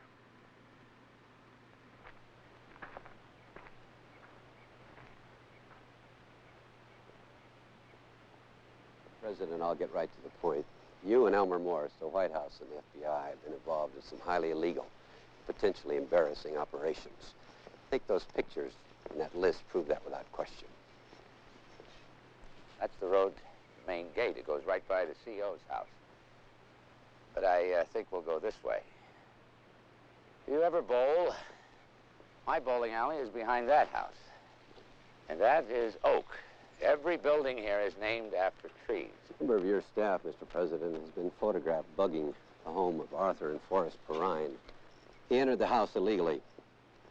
Your man Haglund is known to have done other jobs of a similar sort for you, and Elmer Morse has done the rest, and you've got a problem, Mr. President, a very serious problem. It was interesting back there. But Tucker Tolford looked at the list, saw the pictures. He only asked one question. Pictures had no captions. The list had no headings, information, just people's names. Yet T.T. only wanted to know one thing. What was that? What do you want? Not who are they, what are they doing, or what does it mean. He just wanted to know my price. Let's go this way. That road goes on straight ahead out to the big field. There's nothing there now but the helicopter. You can shoot skeet there in nice weather, but it's covered with snow now. Allen to control. Control to Allen, go. We're southbound on the Tennis Court Road. There's Navy traffic. A Jeep just went by. Roger, Allen. We saw it. We're shutting down all base traffic until Stemwinder returns to Aspen. I have problems too, Mr. President. I'm here to suggest how I can help solve some of yours and then tell you how you can solve some of mine. In other words, I propose a plain, old-fashioned horse trade. I don't object to trades. Now, those are the tennis courts. You use them a lot in the spring. I don't play golf or tennis myself. Never had time to learn. Too busy with other things. Glad you're open to a trade, Mr. President. Now, what do I have? The one thing that you need, total silence. There are 3 people outside of the White House, Mr. President, who know about the taps and bugs and breaking and entering. And all 3 of us are willing to forget what we know. So, and what is it that I trade, that I give you for all this silence? There are several things, Mr. President. The price. Sounds a little like blackmail, Martin. Maintenance shops. Tell me the CBs can fix anything there. I'm afraid they can't fix this particular problem, Mr. President. Only you and I can do that. For instance, the Primula report. I want you to destroy it. How can I do that? Come to the agency. I'll log it out to your possession. There's only one copy. We'll shred it in my office. Is that all? That answer all your problems? There are a few other things. I thought so. Let's cut over this way. There are several other problems. One is, what happens to me? You're not going to want me in the CIA after all of this. That would be an impossible relationship. My wife and I have talked it over. We've decided we'd like to go abroad for a couple of years. I think you'll be a lot happier with me out of the country for a while, anyway. That's Tesler's cabin. Cedar. He's up here for the weekend. Mr. President. Yes? Do you understand what I'm suggesting? Perhaps you'd better say it again. All right. You make me an ambassador or trade commissioner, but nothing heavy, not London or Paris. Maybe South America or Mexico or some such place, just long enough for my pension to maximize. And then I will retire from government. I see. And now let's talk about the CIA.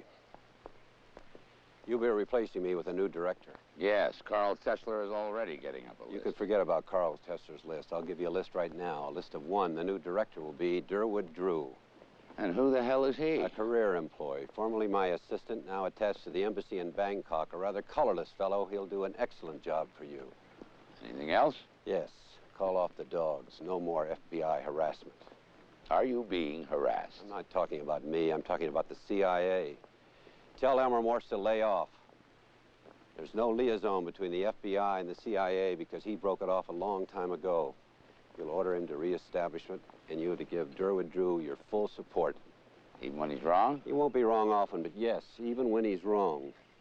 And I'll be sitting out there watching you. And if you horse the company, the CIA, so help me God, I'll pull your chain and flush you into oblivion. And that goes for Elmer Morse and that flat-foot Bureau investigation, too. You understand.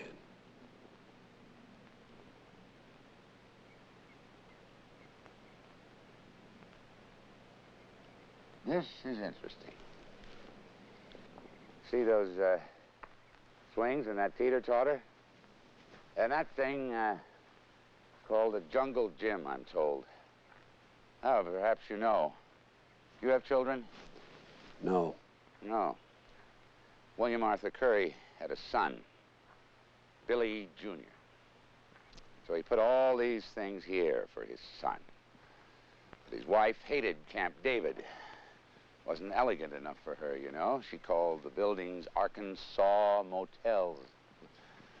Well, she wouldn't let her little boy come up here and play with these things.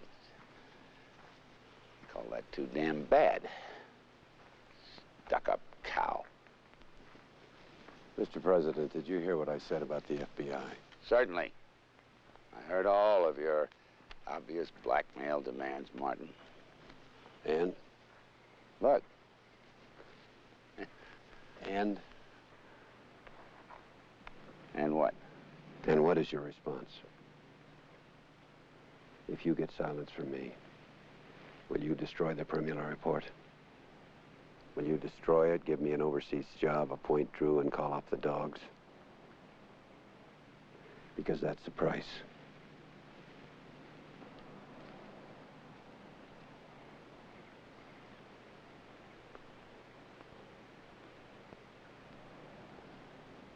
Take it or leave it, damn you. But I want your answer now.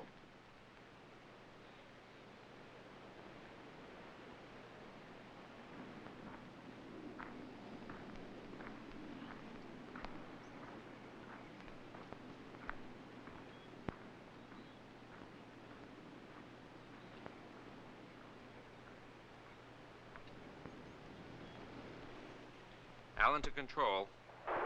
Control to Allen, go. Stem winders and Aspen. All is secure. Roger, Allen. All is secure. Out.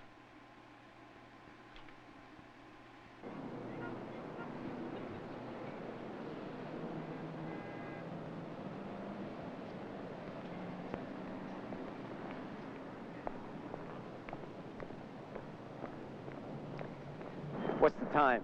Relax, Walter. We're early. I asked you a question. 2:27, all right?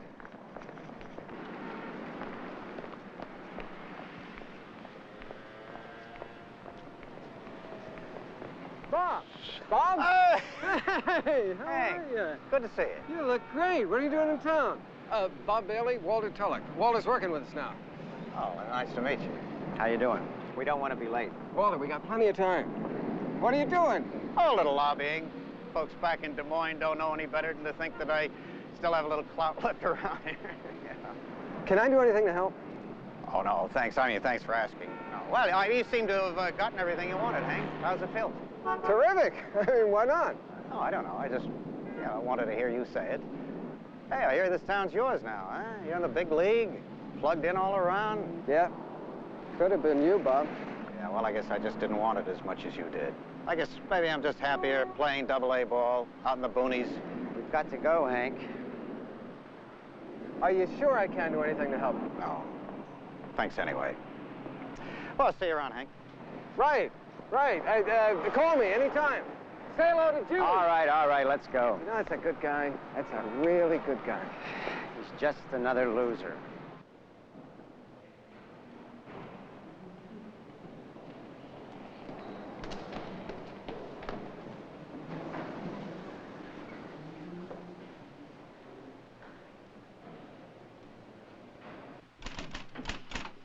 Go right in, Mr. Castle. They're expecting you.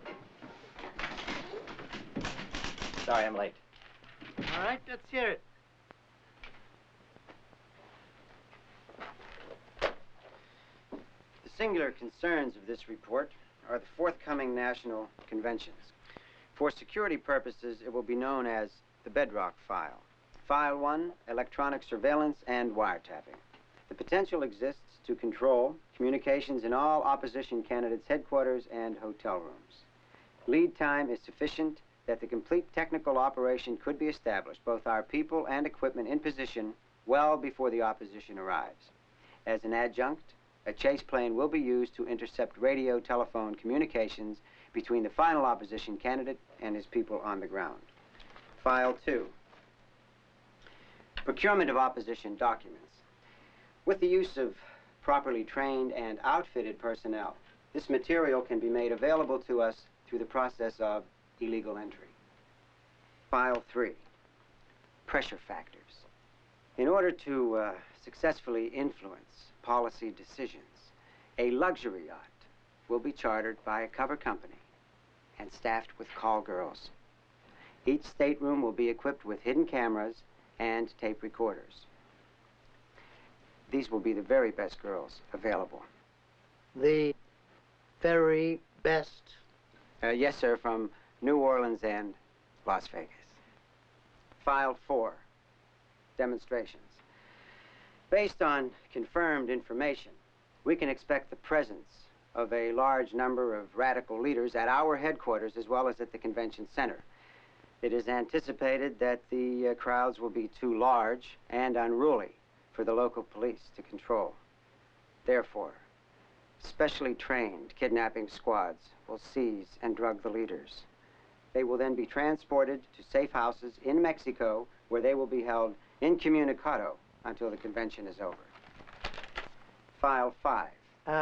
Walter, how much is all this going to cost? According to my latest estimates, the Bedrock file can be fully activated for approximately $1 million. Excuse me, $1 million? What I had in mind, Walter, was something a little less ambitious, maybe not quite so grandiose. So why don't you go back to your drawing board and come up with something rather more realistic? Walter, hey, Walter!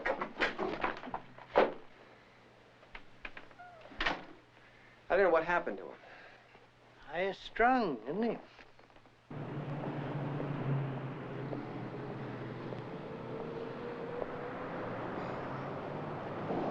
I'd put that chart in a burn bag if I were you, Walt. Walter. You touch me again and I'll kill you.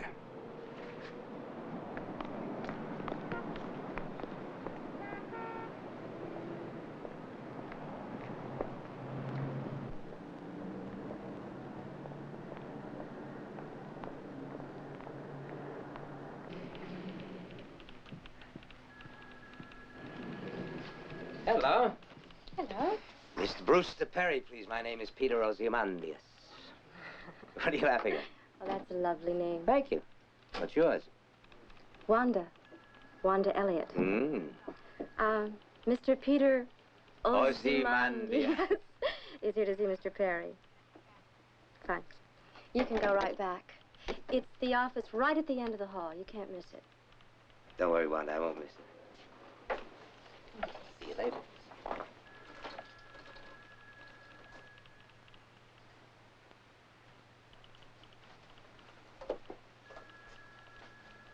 Hey, Adam Gardner, remember me? Yes, Mr. Ozymandias. Right.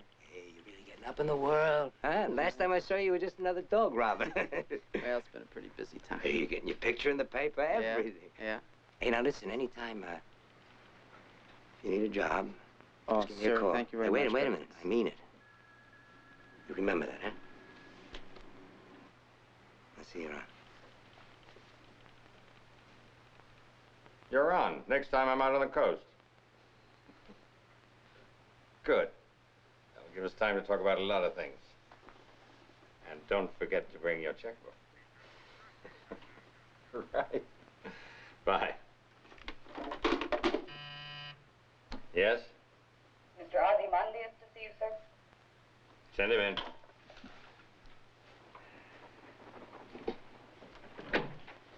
Thank you very much.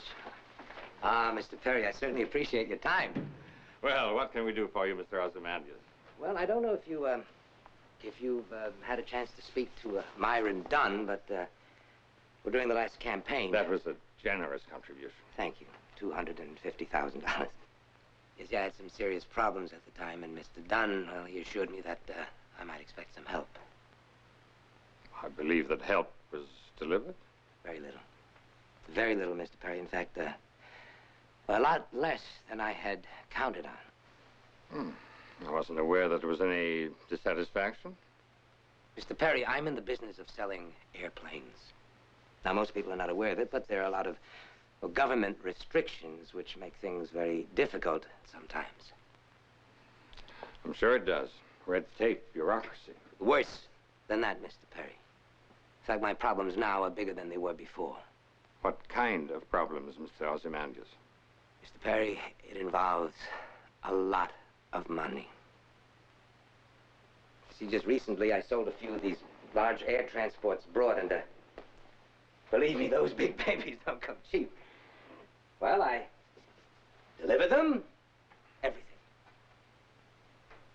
Then all of a sudden there seemed to be some kind of a non-compliance with an export license. I'm sure it was just a technical thing, Mr. Perry. I mean, there's a lot of paperwork involved, and perhaps one of my accountants made an error. That doesn't seem to be very serious. Not if it's handled properly. But I don't want to bother you with the details, Mr. Perry. You're busy, and well, the reason I'm here is I want to make another contribution to the campaign, a very large contribution. I'm glad to hear it. Campaign costs this time are going to be extensive, and... $1 million.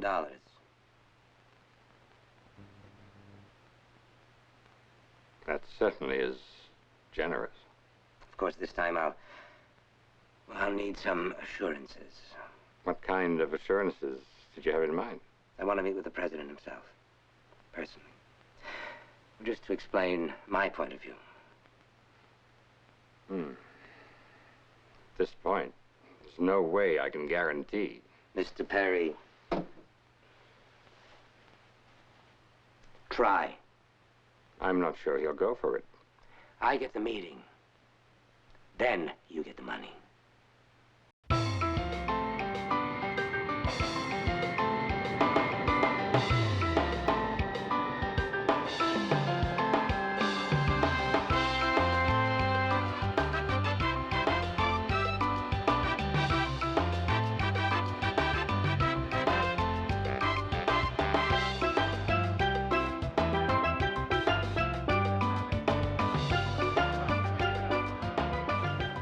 Commissioner, Mrs. Martin. How do you do? I'm Duffy Weller from the trade delegation, and I'd like to present Deputy Prime Minister Melvin. Welcome to Jamaica. Cynthia? Oh, lovely. Thank you. Have you ever been to the Caribbean before, Mrs. Martin? No, which I realize is a terrible mistake. It's all so beautiful. Wait till you see the residents.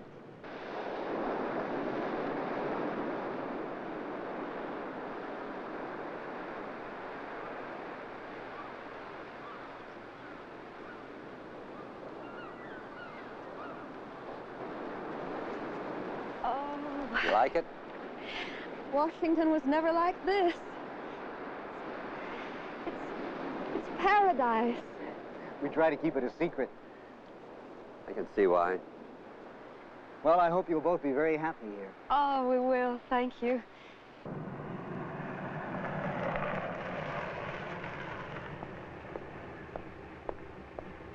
Good evening, sir. May I help you? Brewster Perry. Boy, that sunset. Those guys look like they want to shoot. I wouldn't advise testing the issue.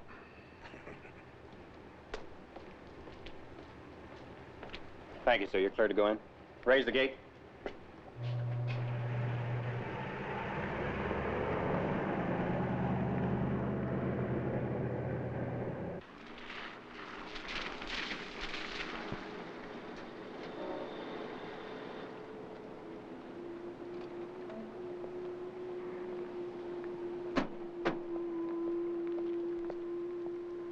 Go right on board, Mr. Perry. Thank you.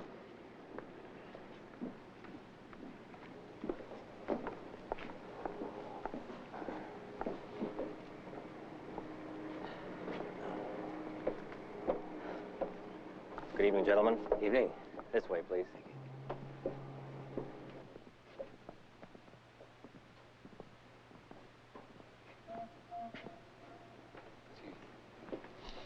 Steward, please. Thank you. Yes, sir. Some boat. Good evening, gentlemen. Good evening. May I make you a martini? Please. Yeah, very nice. Thank you. Is he here? I mean, here on the boat.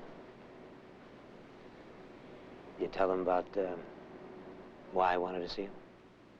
We discuss it in general terms. Thank you. Thank you very much.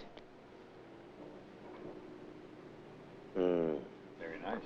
Thank you, sir. Thank you. Yep. Some people really know how to live.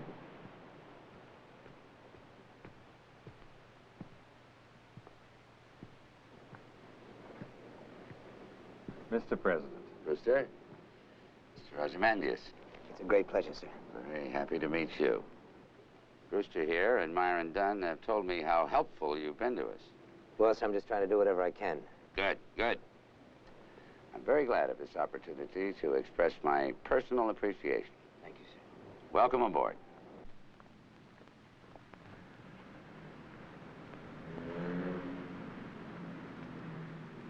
And he said he'd meet me. I don't understand it. 15 minutes. You think we should wait? You got a better idea? Walter's always on time. You should have brought him with you. I'm on a tight schedule, Hank. Have you seen what he's got? No, sir. He wouldn't tell me. I have a feeling this is getting out of hand. He's here. He's here. Yeah. Send him in. Where have you been? We've been waiting for you. I'm sorry. You're sorry. We've been standing around here for 15 minutes. You say you're sorry. Listen, Walter. Would you like to hear the presentation, Mr. Dunn? All right. Go ahead. Where the hell have you been? Relax, Hank. I just decided to take a walk. I didn't think it would take as long as it did, that's all. A walk? Apropos of our last discussion, although the scale of the operation has been modified, the intent remains the same. It is in two parts. Part one, electronic surveillance and wiretapping. This remains intact as previously outlined. The detail sheet is right here, one copy only. Part two, procurement of opposition documents. There is a minimum risk factor involved here, as covert entry will sometimes be required. Photographs will be taken with special equipment. Again, the detail sheet, one copy only. Is that it? You had something else in mind? No, not exactly. How much is this going to cost, Walter? Well, since the operation is one of limited duration, I have estimated that the entire cost will be no more than $150,000, including personnel and equipment. Well, that's more in line with our thinking. Walter, specifically, who did you have in mind as the primary targets?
$50 checks, each made out for $20,000, and all written on different corporate accounts. I want these converted into cash. 20s, 50s, 100s. But don't cash more than one check in the same place. We know. It's $1 million. It's going to take a few days. Well, go as fast as you can, but don't take any chances. We need the money right away.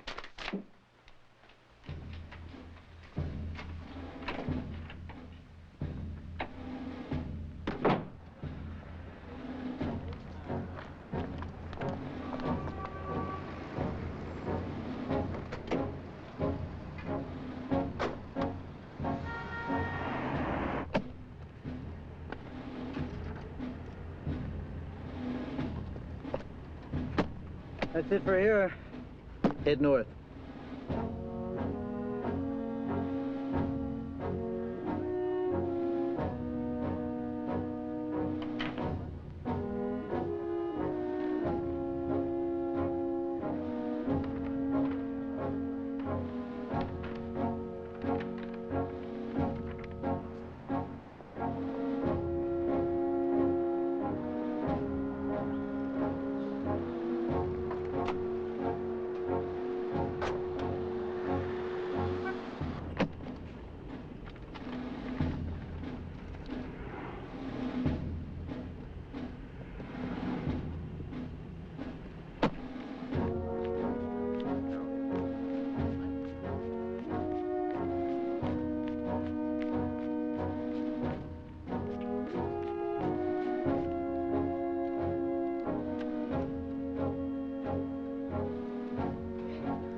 Hank, Brewster Perry did not tell me anything about this. Adam, I'm telling you about this right now. Look, they're on their way. Just put the money in the safe. Come in.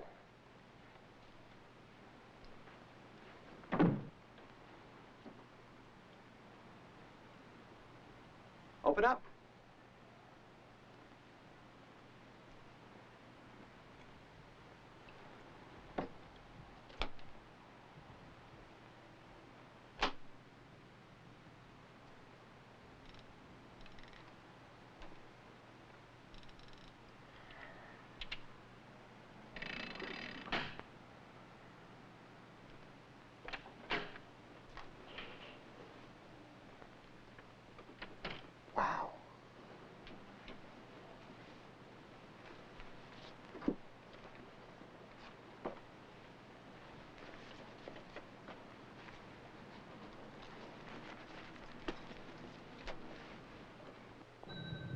Hi, Wisnowski. Hey, Cindy.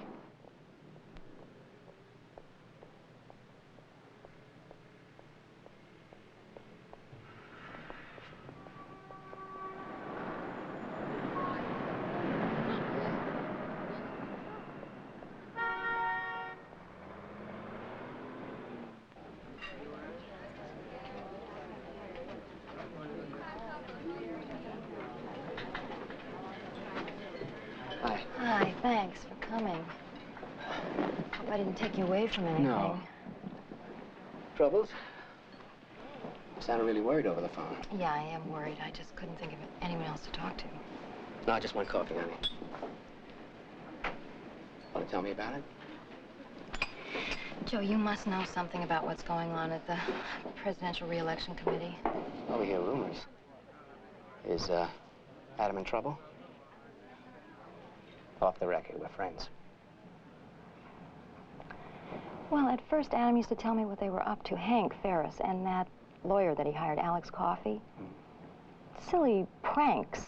Well, it's not very funny anymore. What do you mean? They're forging letters on phony stationery, saying that members of the opposition party are homosexuals or fooling around with teenage girls. They're planting spies. Really mean, vicious stuff. Well, there have been stories about that. In the Vermont primary, is Adam involved? No, that's just the thing. He doesn't talk about his work at all anymore. He just comes home and shuts up. It's doing terrible things to him. He gets up real early every morning and goes running, then he goes to work, then he comes home, then he goes running again. It's like he's just trying to run away from everything. I've asked him to quit. What did he say? He says he can't. What does he mean he can't? I don't know, because he admires Richard Monkton. He believes in him. You can imagine the fights we've had about that. He says that it's the people around Monkton who are giving him bad advice. What do you think? Well, like my grandmother used to say, I think the fish stinks from the head. I agree with your grandmother. Do you think he'd talk to me? What do you mean, on the record? Paul, that's a story I'd have to print. Oh, I don't know. I don't think so. Will you ask him? Yeah. Thanks.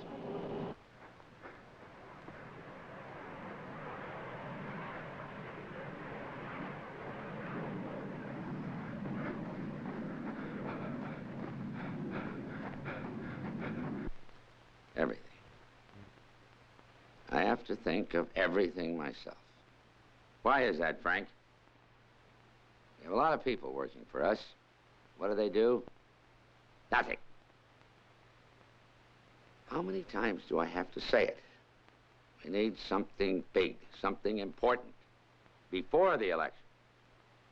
Something that'll make the whole country sit up and pay attention. We're working on it. Yeah? Well, you haven't delivered, Frank. Nobody has. Carl Kessler. Bunch of eggheads of his. Thinkers. What have they come up with? Junk, that's all. I want to make an impact. You understand? Yes, sir. Something that'll carry me right into the convention. Make an entrance. Ride the crest right into November. Remember what I said? I want to win all 50 states, all of them. we can really make them hop. All those guys have been after me. Right. But we need that one more thing to carry us over. Something big.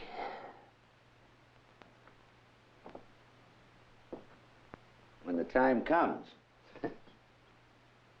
I wouldn't want to be in the position of any of those guys.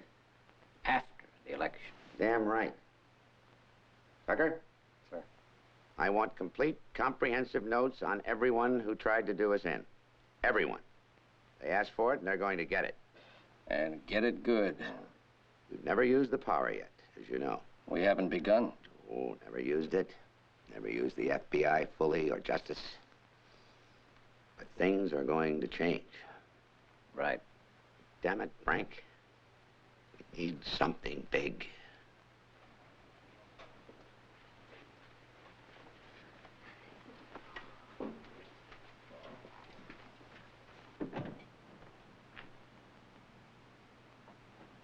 Hi. Hi. I sell you a cup of coffee. Oh, sold. What time did you get in today? Oh, early. Adam, excuse me. Have you got a couple of minutes for us? Sure. Thanks a lot for the coffee. You bet.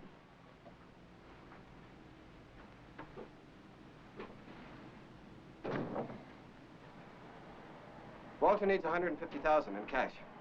What? What for, Hank? Call it whatever you want. Put it down as expenses. I don't understand. Look, Adam, just give us the money, not an argument, okay? $150,000? Relax, okay? It's not your money. Cash? Well, why does it have to be in cash? Because there's a lot of cash in there, and besides, it's easier. Who's going to account for it? Don't worry about it. Damn it, will you open the safe? On your authority? All right. Yeah, on my authority.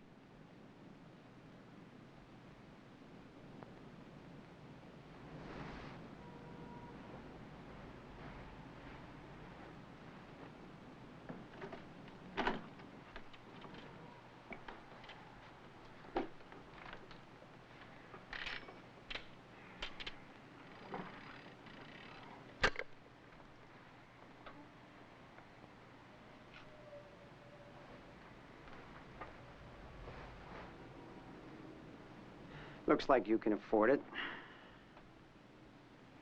You gonna sign for this, Hank? You won't need a receipt. Yeah, the hell I won't. Well, you're not going to get one from me. What if somebody asks? Lie.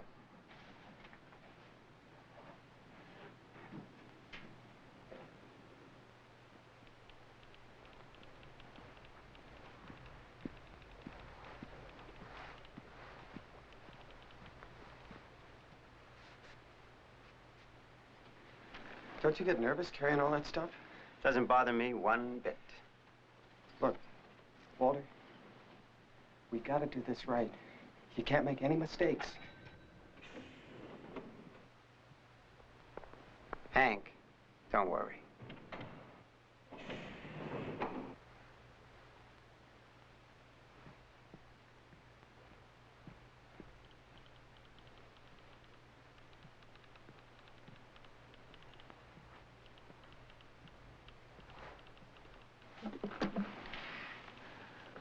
What's the matter? Too much work getting you down? Hey, I think I can get that apartment again tonight. Celebrating? Why not? We can have a real party. Not with me, you can't. What are you talking about? Don't touch me. Hey, baby. I thought Adam Gardner was supposed to be your best friend. He is. Oh, really? Yeah. Well, I just have one thing to say. You may do it to your best friend, but you're not ever going to do it to me again. Ever.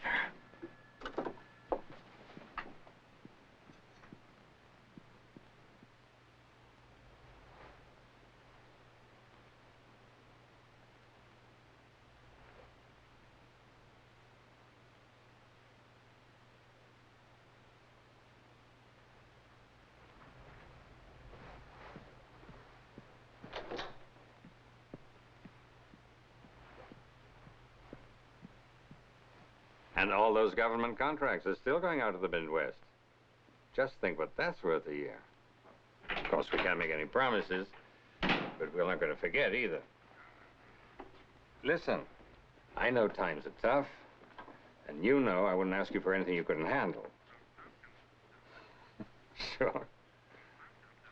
Why don't I fly down next week and we can settle the whole thing? Right. Good talking to you, too. Hank just made me give Walter Tullock $150,000 cash. No written authorization, no receipt, no record of any kind. It's been cleared. By whom?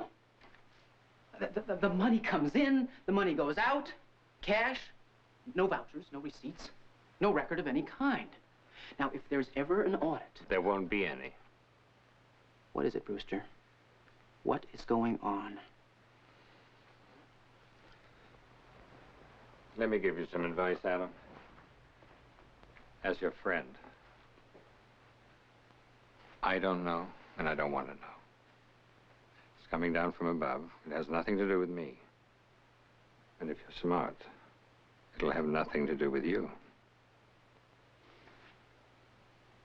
You understand?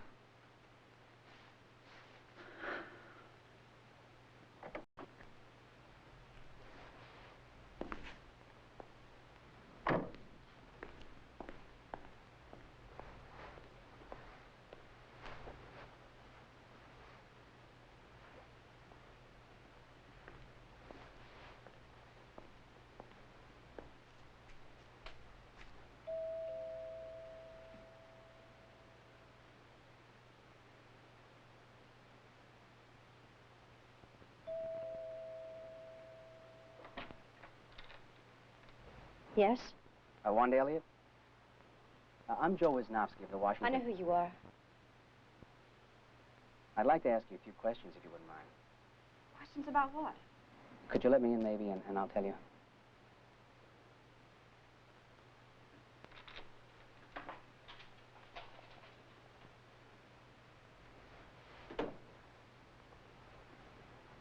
Oh, excuse the mess.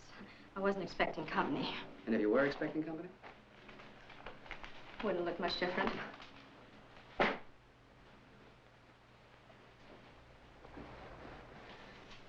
Well, look, I won't have any answers for you, but, go ahead. Well, there are a lot of ugly stories going around about what's happening at the Presidential Re-Election Committee. And I'm trying to find out which of these stories are true. What makes you think I'd know? I'm just hoping. I'm going from house to house, person to person, beating the bushes, and hoping that somebody at the PRC does know. And if they did, what makes you think they'd tell you? Because it's important. Well, I know it's important because everyone's been slamming the door in my face. Could anybody have seen you come here? No. Oh, I shouldn't talk to you. I really shouldn't.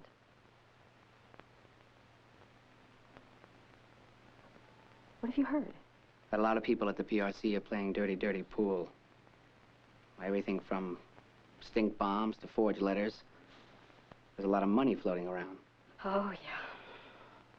How much?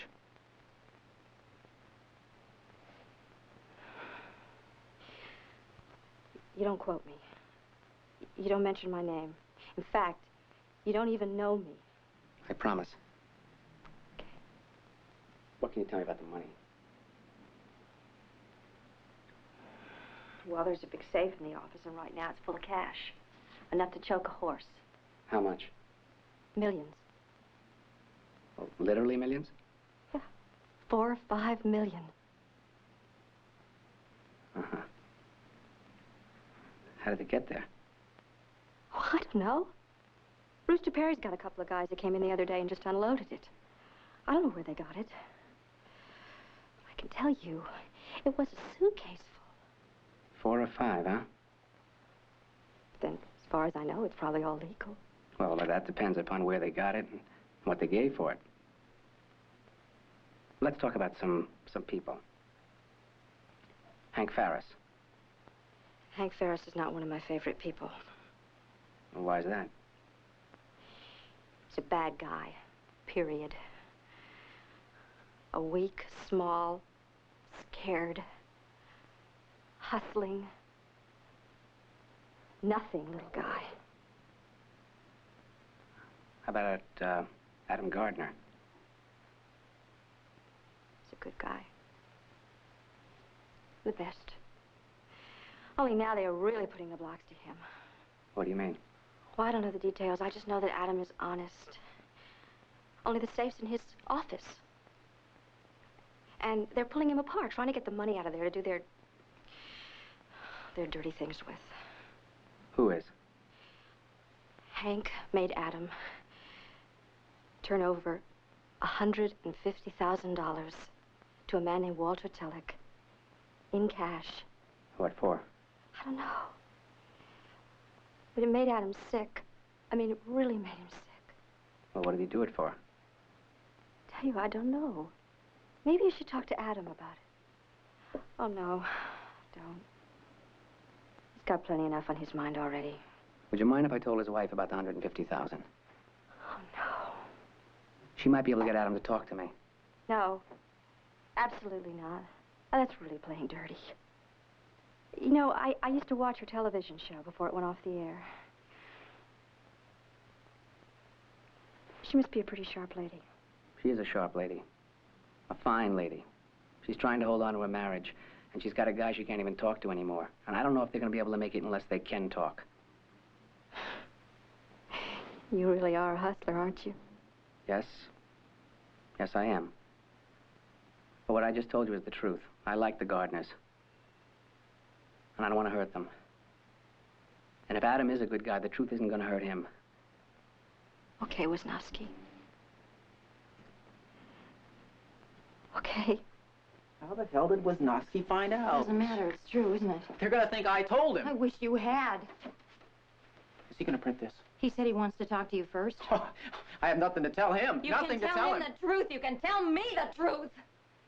Paula, I Did have Hank nothing... Ferris make you give Walter Tullock $150,000? The committee's financial transactions are strictly confidential. God, is you it know that. true?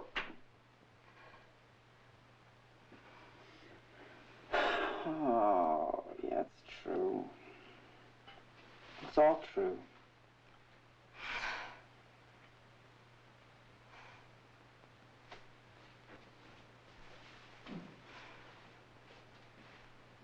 Oh, Ed.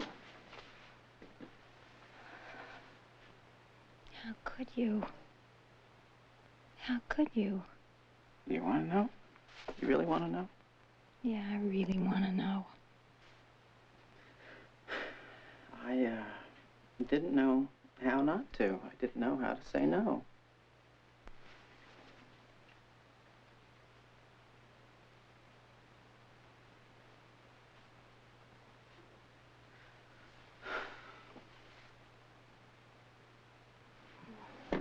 It's not too late, but you gotta call Joe Wisnowski right now. You gotta tell him what happened, and then we can finally get out of here. No, I can't. You have to! I can't. They're my friends. Your friends? Are you crazy? Hank Ferris is your friend? Look what he got you into. He made you give somebody $150,000 with no authority, no accounting, and you're responsible.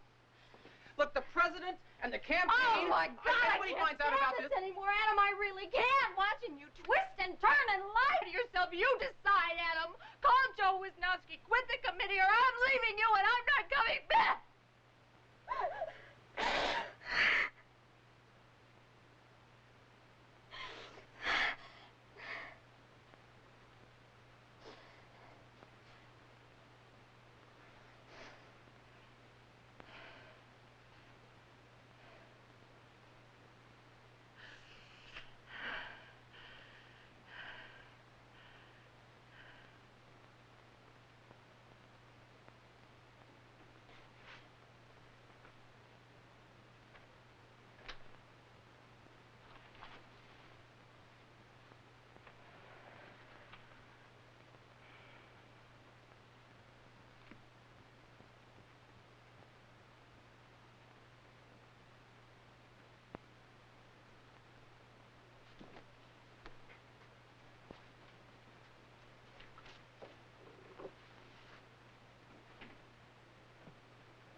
Joe Wisnowski, please.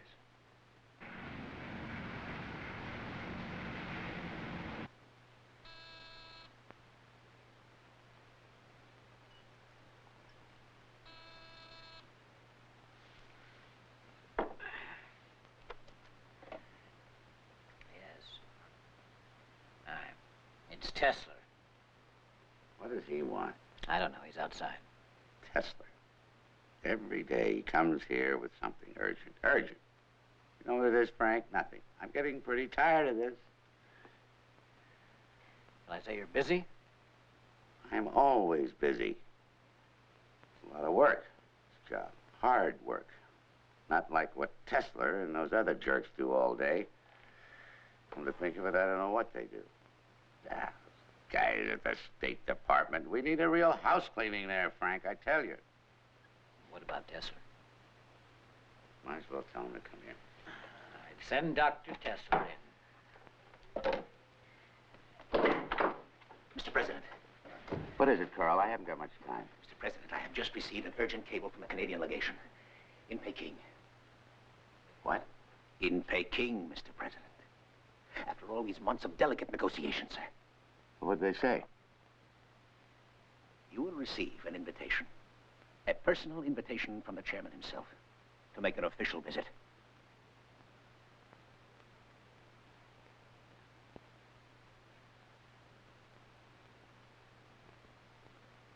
To China? Yes, Mr. President. China. China?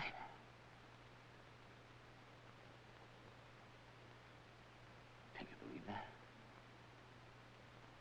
You know, ever since I was a boy, it's a dream I've always had, going to China. I had this picture, this image in my head. China. Are you sure, Carl? This is some kind of mistake. There's no mistake, Mr. President. The official invitation will arrive tomorrow. May I offer my personal congratulations, sir? Carl. Carl. You're the best man I have. I mean that. To think that you could be able to pull this off, Carl. Carl. Frank. How about this, Frank? How about this? China at last. Think about the timing. From there to the convention. That's it, Frank. That's the big one. China! Oh, wow. Wouldn't you like to see all their faces, huh? All those guys who've been screaming at me for years about how I've been keeping the Chinese Reds out of the international community. Huh? Just took the game away from them. Yes, and peace. Peace between two great nations. That's important. Historic. A milestone of peace, Mr. President. A milestone of peace. And I'm the only man who could do it. The only president, the only man. You think Curry could have done it? Never. Or ESA! Not on their best day! Frank, we'll take the press. The network by the thousands. Definitely. Yes, but make them all get up a list of reporters. There's some guys I just won't have along now. You know who I mean. Right. Some people won't understand. They'll say it's political. Some sort of campaign trick. Of course, Mr. President, there will be some conservative opposition. A few senators, congressmen. Don't you worry about that. I am doing something that no president has ever done before. You know what this means? About my place in history, do you know what this means? I'll tell you what it means. For 1,000 years, for as long as the United States of America exists, whenever they talk about Richard Monckton, they'll talk about one thing above all. China.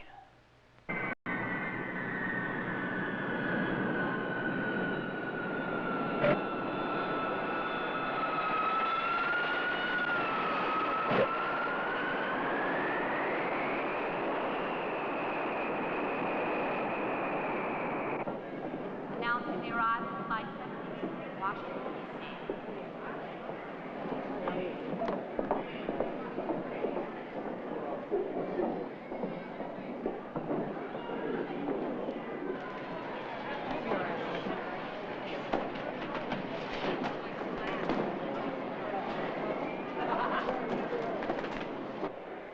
And how long would you like the car for, Mr. Burton?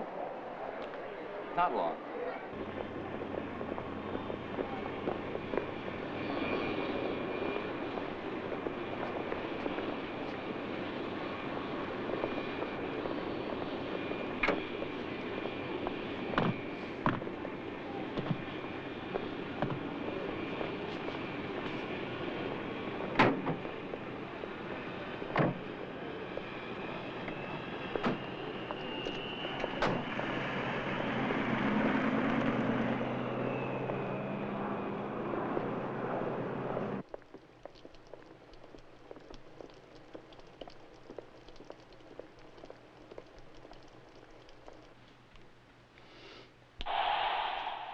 Check out all the batteries? All brand new. What's the range? About a half mile. Any problem with the doors? No problems.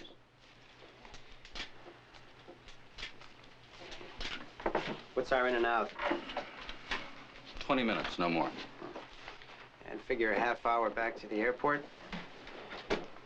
Enough time. It's a breeze. It's never a breeze. Okay. Need any cash? No, not as long as I'm with you.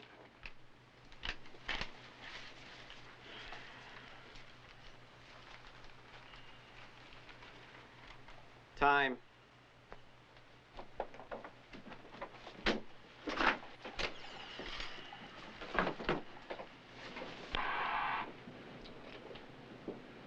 Relax, Walter. You'll be home for breakfast.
Oh, don't let it drip on your paper.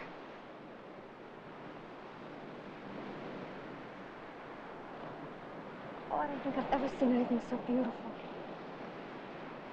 Remember Washington in March? Freezing. Bill? Darling, what's the matter? Oh, Lars Haglund, the White House staff, was arrested in Los Angeles last night. He and 4 other men were caught breaking into the campaign headquarters of the presidential candidate. White House staff? That doesn't make any sense. What does the White House say? Oh, they denied any connection, naturally. I can't imagine anybody being that stupid, even Moncton. All that, it's a million miles away. I just got a feeling somebody lit a fuse, a long fuse. It's gonna blow everything and everybody right out of the water. But that doesn't include you. It can't. No, just a little of my paranoia. Hangover from the company days.